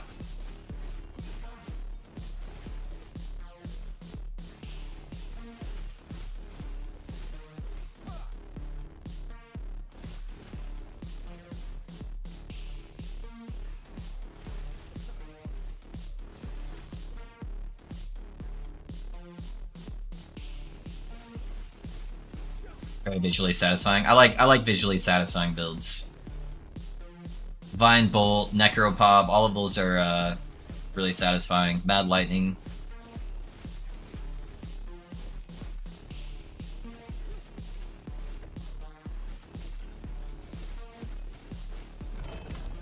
More swords. I gotta be running out of those prophecies, man. I proc so many of them. I probably dropped over like 100 swords in the last like 40 minutes.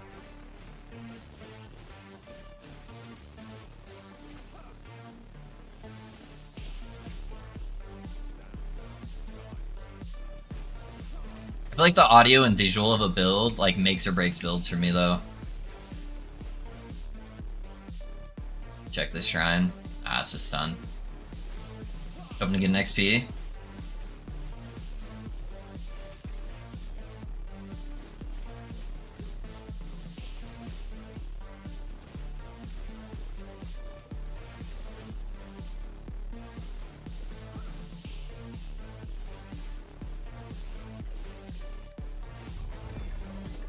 Let's go check out those swords. What we got here? More Ivorines, bunch of 0 LP stuff. Not a single LP sword, huh?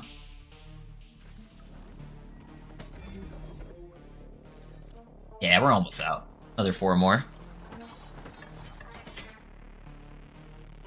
I just sometimes love to get my handheld more and move me through some shit so I can focus on other random shit I can never focus on. I get that, I get that. I'm a gangster and I had Drowsgas, but Rider's Flame Break and Pudge Hook. I could hook them, flame break them behind me, and then gust them towards my team. Yeah, sounds pretty fun. Oddly, despite being such a huge minion army lover, I'm not leaning towards it for my first D4 season. I still might, but I just fell in love with the Twisters and want them to be good. The Twisters look really good, Cal, yeah. Minions is going to be really strong, I think, too, but we'll see. Yeah. At what corruption do you farm favor? I don't really ever go out of my way to like farm favor. I build so many characters just as like from a content creator side of things, and then I'll quite a bit get characters that are, you know, above 1,000 corruption, and then I'll just get hundreds of thousands of favor doing that. I think your ideal spot to farm though would be about like 750, 800 if you're going through it very fast. So if you have a really strong build, honestly, I only go over 1,000 corruption, kind of for like proof of concepts or builds. But I think your ideal spot is probably like 750, 800 if you can just do it really, really quick. Kill the bosses really fast. Not have to worry too much about like mobs. You're able to kill them all in like 1 to 2 hits. You know, I feel like that's probably your ideal. That's a dodge.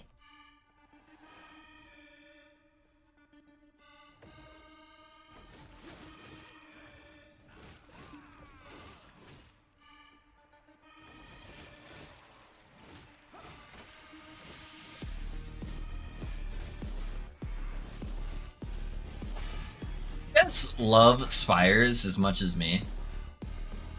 I feel like it's just like a super fun. Sorry, I can stop trolling. Super fun and engaging mechanic.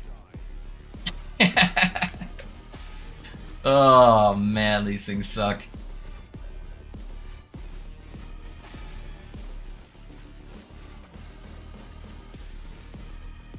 I know enough people harp on them for that. I do love EHG, but some of the ideas, I'm just like, come on, man.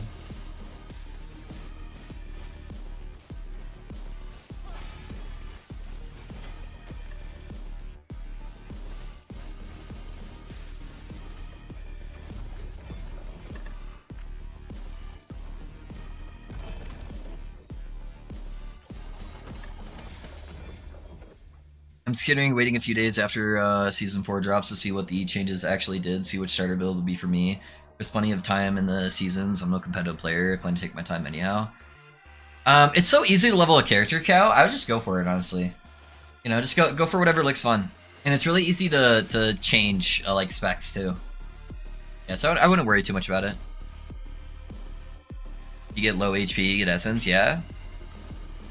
I'm gonna lay down, talk to you later. Yeah, no worries, Risky. Have a good one, man. Spires for the win. Yeah. We get more Spires in Cycle 2? There's like twice as many. That would be so sick. Like, it would make me a better player. Hey Blitz, thanks for the follow, man. How you doing? What build are you playing, my guy? But you only get one free seasonal set. Free seasonal set. Are you just talking about the aspect thing? Or do they? Are you playing D3? What are you talking about? Oh my gosh, there's so many of these fire guys. Let me just check that and move on. I don't want to deal with trying to kill these guys with melee. Those stupid bone things that keep summoning them.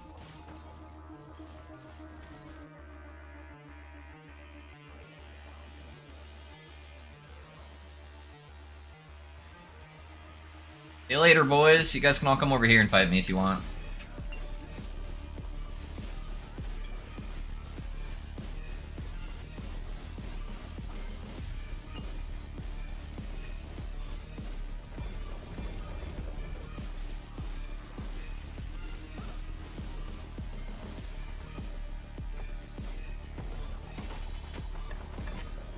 I'm playing Helldivers, yeah?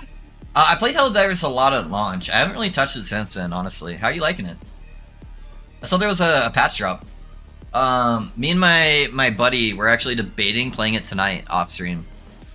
How's it feeling in the current patch? Yeah, it's kind of funny you jumped in. I literally was planning on playing it tonight.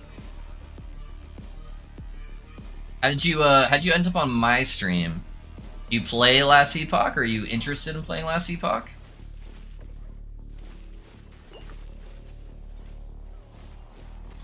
Or do you just have a buddy that watches me? You're new to the Helldivers but having fun? Okay, cool.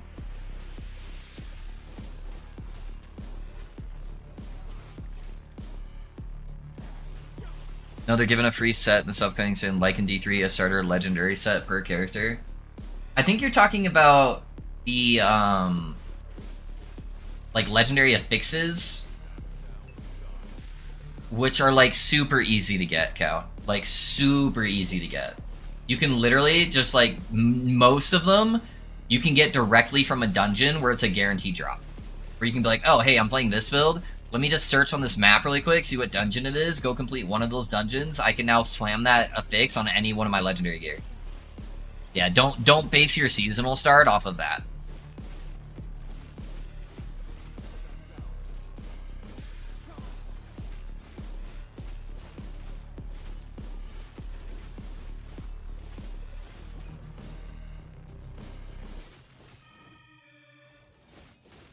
Yeah, I know what you're talking about now. It's a little cash. They give you a bunch of the legendary fixes that you can slam on your gear. But yeah, I normally don't even look twice at mine. It's so easy to get the mod. All right, well, I guess tanking a whole bunch of fire meteors is not the play. I'm just a squishy void knight. What can I say?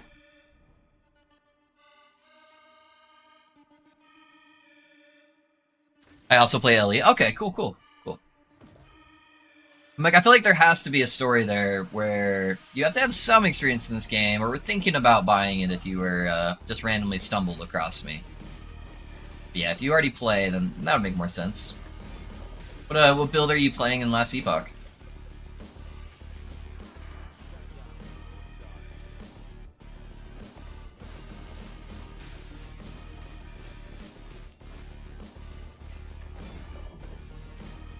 Gloves?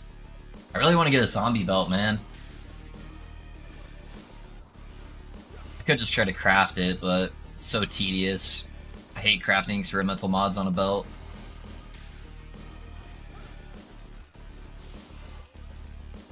Gloves and boots aren't too bad, but especially gloves. Gloves are super easy to craft.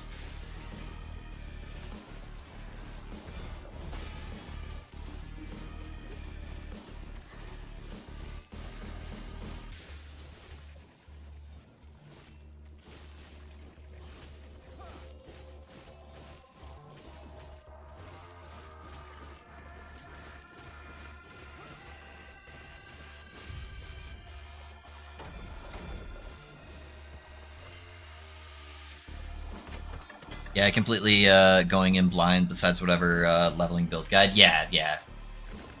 Yeah, so honestly, I just pick a build, man. Try it out. If it's not for you, it's super easy to level new characters. Super easy to get the gear to like a decent level. So yeah, you'll be good. Your one weakness, damage. Get out of here, Ben. Yeah. We're definitely doing some hipster shit right now, so definitely not the most meta build around. I also haven't played a melee build in 2.5 years, so I'm not the best melee player either. I like almost exclusively play ranged.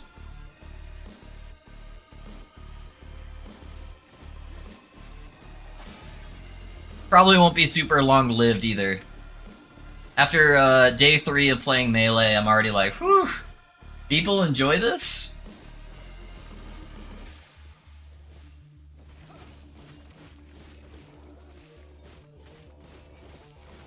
But I think I'm going to decide my next build on if I can get a zombie belt and if I hit the slam. I have a 50-50 chance on hitting the slam on a 2 OP jungle queen. And if I hit it, maybe I mess around with doing some zombies. If I don't, then I might honestly go like fucking off meta Sork, because I haven't done Sork yet this cycle. And just have some fun.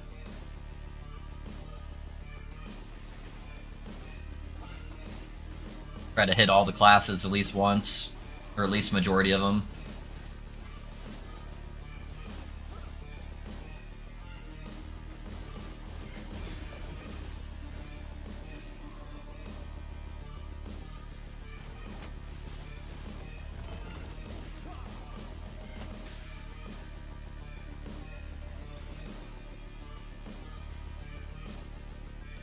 Frostclaw currently, but have 13 level 100s. Yeah, I'm pretty high up there too.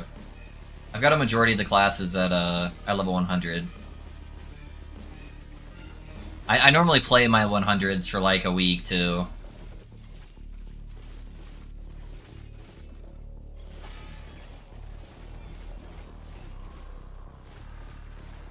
What's been your favorite class so far? Out of your 13 100s? This cycle at least.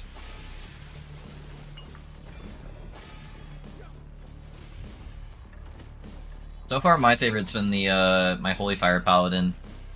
Probably Holy Fire Paladin, then my Mad Lightning Rune Master, then playing with the Dragonfire traps. That was pretty fun.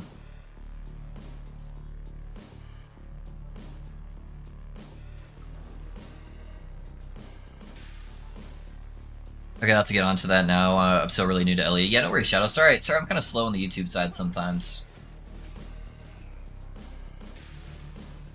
YouTube LE is even more dead than like Twitch LE right now, so sometimes I'm a little bit slow into the chat, so I apologize. Yeah, man, I would check out the build, see if it looks interesting to you, and if you have any questions along the way, yeah, just let me know, man. Happy to help.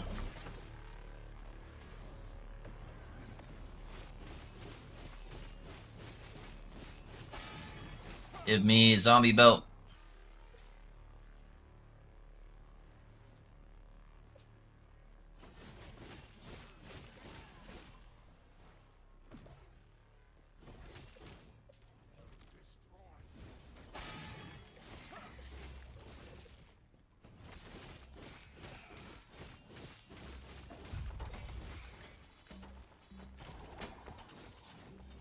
That's all, guys. You can hear my dogs barking. Wife just got home.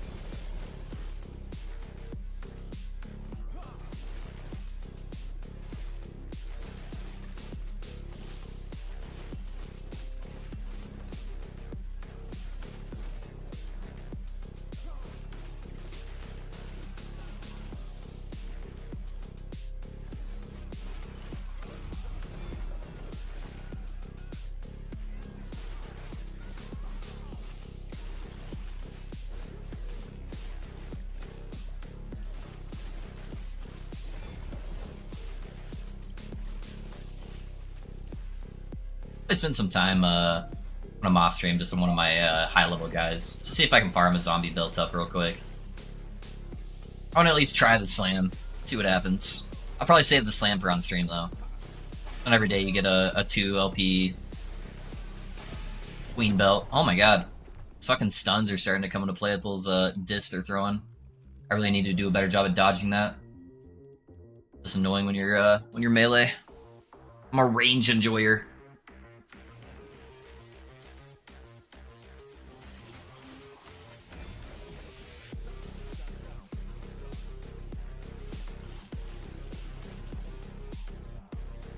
Has anyone pushed any of the like bonk abilities on Void Knight high corruption this this cycle?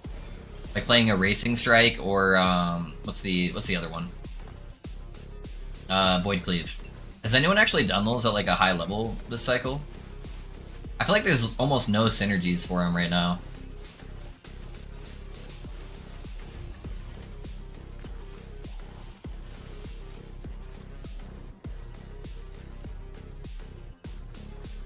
They can't really reliably proc healing hands, which is how most sentinels are pushing decent corruption.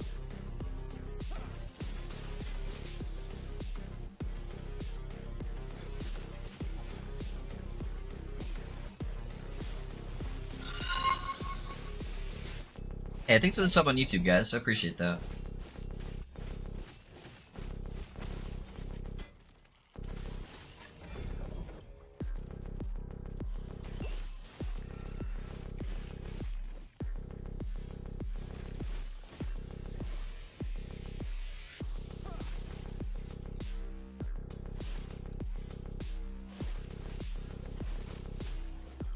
My dog is very sad right now because he just got locked in my office because my son brought a friend over to play. So you might hear him in the background expressing his sadness.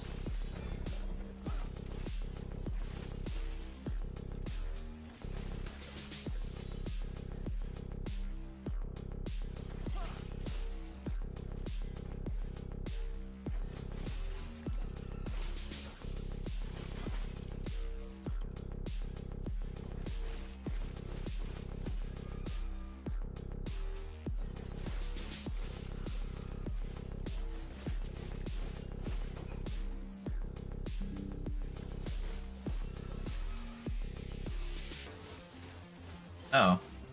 My mouse battery's low. Last time this got me killed when I was deathless. It gave me like a 10-second warning. I think I can kill this fast enough to get out of here though. Plug this guy in.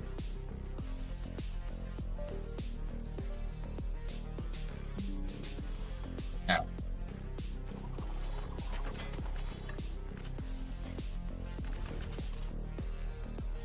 Melee damage chance to slow. Yeah, whatever. Let's do the shade. And then only have one gaze right now.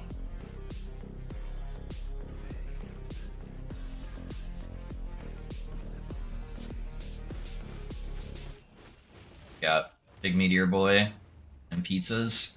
I think I'm close enough to not also get hit by that. Most of the other stuff I should honestly just be able to tank.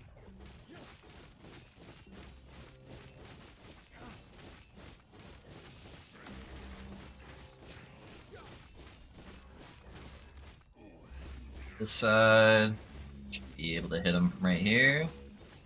Gonna zip over here. If I walk away from him, I should be able to kill him. At these mod, built 0 LP.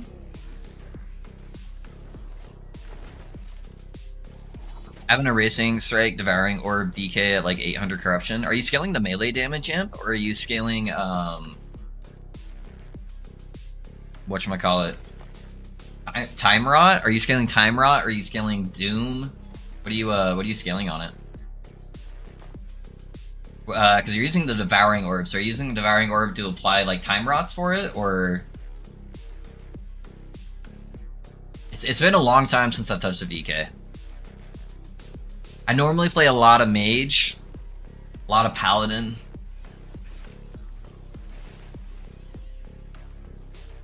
Yeah, literally my last VK in general was the last time I also played Melee, which was like 2.5 years ago.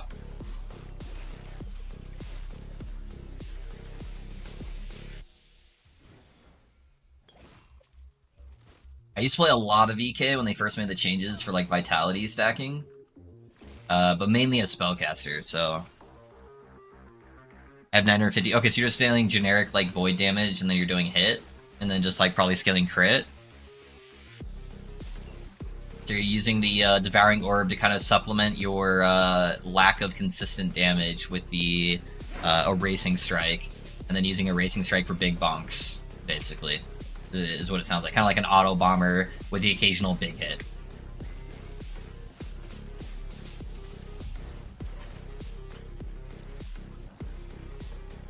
Okay, okay. I gotcha.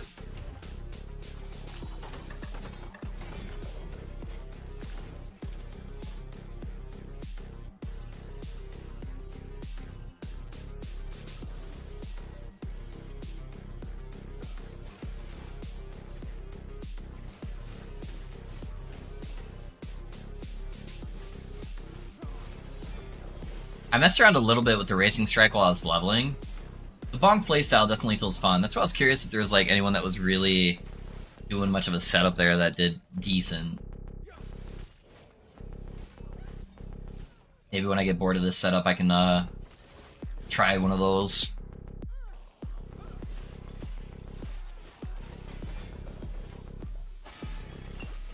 Ow, that hurt.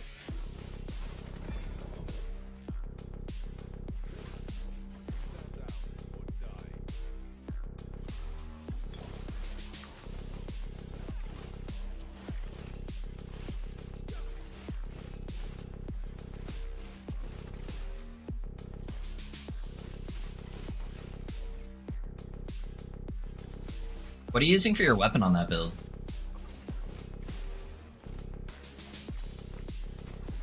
Oh, I just accidentally unequipped my fucking weapons. Whoops. I meant to see if I picked up that Apathy's Maw, because I was trying to think. I'm like, Apathy's Maw I don't think has spell damage on it. And I feel like a lot of the big bonk people use Apathy's Maw. Maybe just so you have enough void damage, you don't feel like you need the flat? I don't know.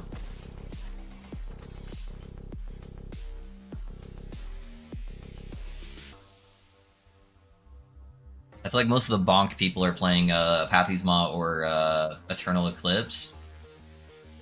I'm trying to think of what would be a good weapon that would have like a bunch of hybrid spell damage on it too. Shadow... Oh, that makes sense. That makes sense. Shadow Beacon.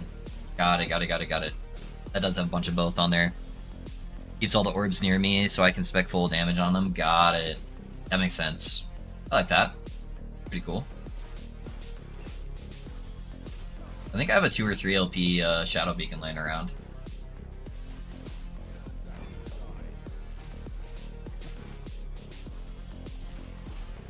Yeah, that would do it. It's a staff, so it should have a melee damage on there, plus the spell damage, and...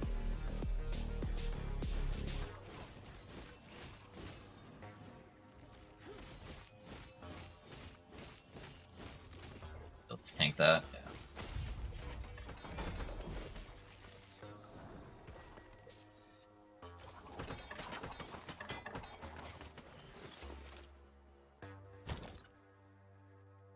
I'm curious if I actually picked any of these up. So we got 2 LP, 2 LP, 2 LP. I swear I found a 3 LP at some point. 2 LP. Maybe not. Just a bunch of 2 LPs. Okay, that makes sense. Bunch of melee, bunch of spell void. The actual implicit is melee, so it's heavier on the melee side. Plus with the void skills, increase area of effect, 100% chance to transport devouring orbs around the target location when you use a racing strike. Okay. Then minus 6 mana cost. You get plus 2 on there. It goes up to 105 on the melee too. On both. Interesting. Okay. That's not too bad. I like it. I like the idea of it.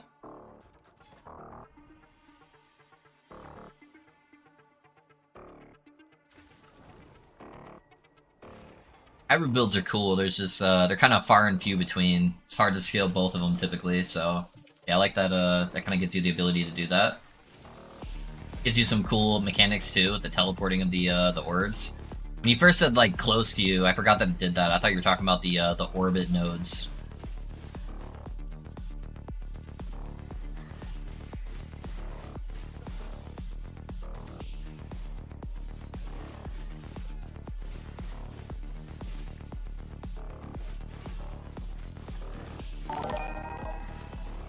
Hey guys, thanks for the sub on YouTube. I appreciate you.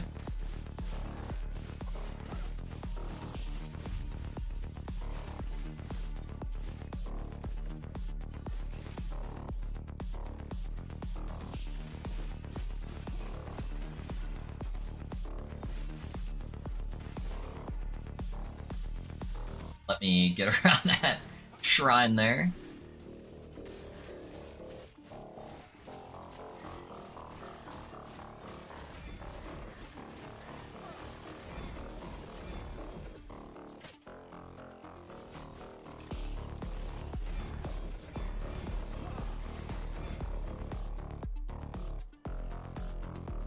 Thank you. Yeah, yeah.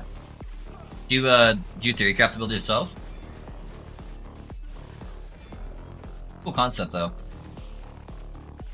I'll have to look at some of the synergies for that.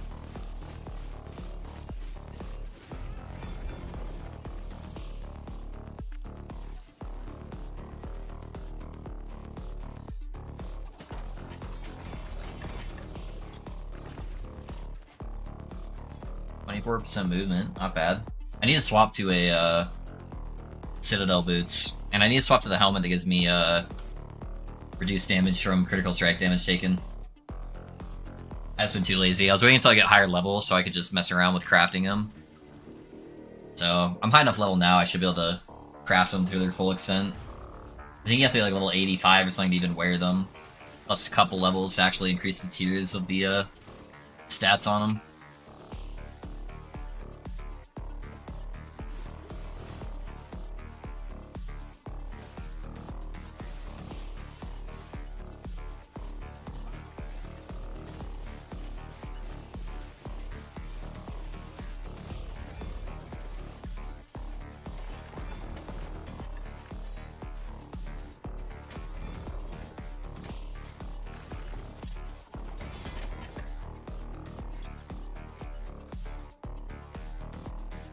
Alright, see if we get that all-res. I like the Spellblade idea in general, but I don't like Shatter Strike on Last Epoch. Any recommendations for a Spellblade without it? And yes, for the Theorycraft yourself. Spellblade's kind of iffy right now, man. I used to like live and die by Flame Reave, because Flame Reave is so much fun. At one point I did like #1 hardcore push for Spellblade using Flame Reave, and it was a really fun time. But then they changed what's it called? They changed the support ability. I forget the name of it. It's been so long since I played Spellblade now. Where that used to give you a 100% crit chance on your Flame Reave. So I don't think Flame Reave's any good now. So I'd probably recommend Surge. I'd look up some Surge explosion builds. Those can be decent. They're a cooldown based build. But if you're okay with Shadow with playing a Racing Strike, you'll probably be okay with that because it revolves around your teleport ability, casting these little tiny lightning explosions that kind of like detonate everywhere, and that's pretty cool. So yeah, I'd probably check that out. I don't really like Shatter Strike either, so I feel ya. Hey, what's up, Wax? How's it going, man? Yeah, I would check that out. See how you like it. Oh, cool. That's your character name? Yeah, I'll look it up. Take a look, see what you're doing.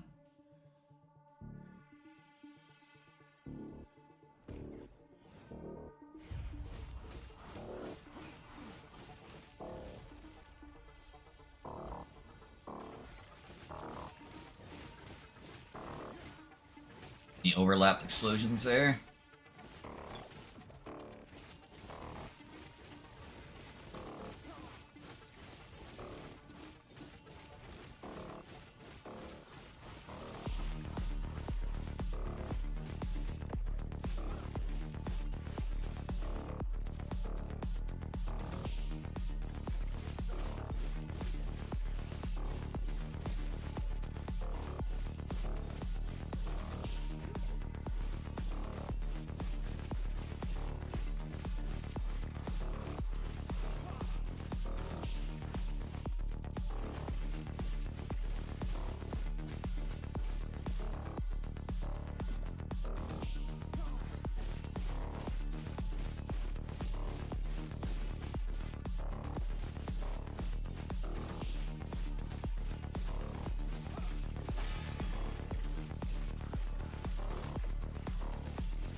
Almost got him in kill range.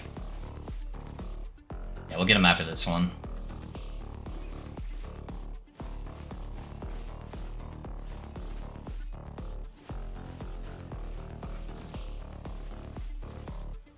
Some distance from him. There we go. Still no Aura's blessing, huh? I'm getting all the critical strike avoidance ones, but no Auras. That's what I really want to get. Thank you for the SB recommendation. Of course, Imp. Yeah, hopefully you like it. Yeah, 2 LP Dragon Edict. Alright, I guess. I guess we'll mess around with it. So, my friend, so what you like more, this Void Knight or the Pally-Rive? I haven't done Pally-Rive myself. I played the Spellcaster version of it, and I like the Spellcaster version way better. I've messed around with the Rive version of this setup as well. So I've messed with Rive, Self-Cast Healing Hands, and Vengeance so far. They all have their pros and cons. I feel like I probably get a little bit more damage out of Healing Hands just because I always get the procs from Chronostasis on Healing Hands, and that's my hardest hitting attack. Rive is definitely the comfiest while clearing Echoes, because you get that pull and you get the 100% increased area of effect. And then Vengeance is by far the tankiest because you get the 25% damage reduction, and you get 20% more damage for everything, not just for Vengeance, which is really nice. So, I don't know. I feel like Healing Hands is the in-between. Rive better for clearing, Vengeance is probably the best for bossing. But, because you can just kind of face tank everything. Yeah, I don't know. That's kind of where I'm at with everything on it. But, alrighty, boys. I think I'm probably going to call it there. I'm going to call it a little bit early today. Go, hang out with the kiddo, see what he's doing with friends over there. Maybe do some trampoline stuff with them. So, I think that's probably where I'm going to call it. But I'll be around tomorrow. Actually, tomorrow's Saturday, huh? I'll be around Sunday. Tomorrow I have soccer pretty much all day. So we'll be doing that, and then we'll kind of go from there. But I do want to find somebody to give a raid to. See if we can spread the love a little bit here. Who do we got online? We don't have a lot of options, really, huh? I mean, if I suck around, I'd probably get the LE raid, but that's okay. I'd rather spend time with the kiddo right now. Let's see. This guy's doing a challenge run. What is he doing? No idea, but we'll give him a raid. He's the only one that has a camera right now, so go check this guy out. I've never experienced him before, but if you can, just say hello in his chat. That makes a big difference. Makes him a little bit, I'm sure they'll make their day a little bit there. Just getting some viewers there, getting some support with their journey to become a content creator, you know. It made a big difference for me, receiving all the love from the different guys here in the LA community. So if you do the same for them, I'd greatly appreciate it. Hey Cal, thanks for being here. In LA channel. Yeah, they're gonna end soon though. They end right about now, so I guess they end in about an hour. But and they don't need the support. Where I can raid somebody with 1 viewer and I would make their day, you know. So that's typically what I try to do. Spread the love to people who haven't had the chance to be discovered yet. So because he's playing some Hydra, which is sick. I'll catch you guys on Sunday. I appreciate you guys all being here. Thank you again for everybody who came over for Lizard's raid and decided to stay. I appreciate you guys. Alright, I'll catch you guys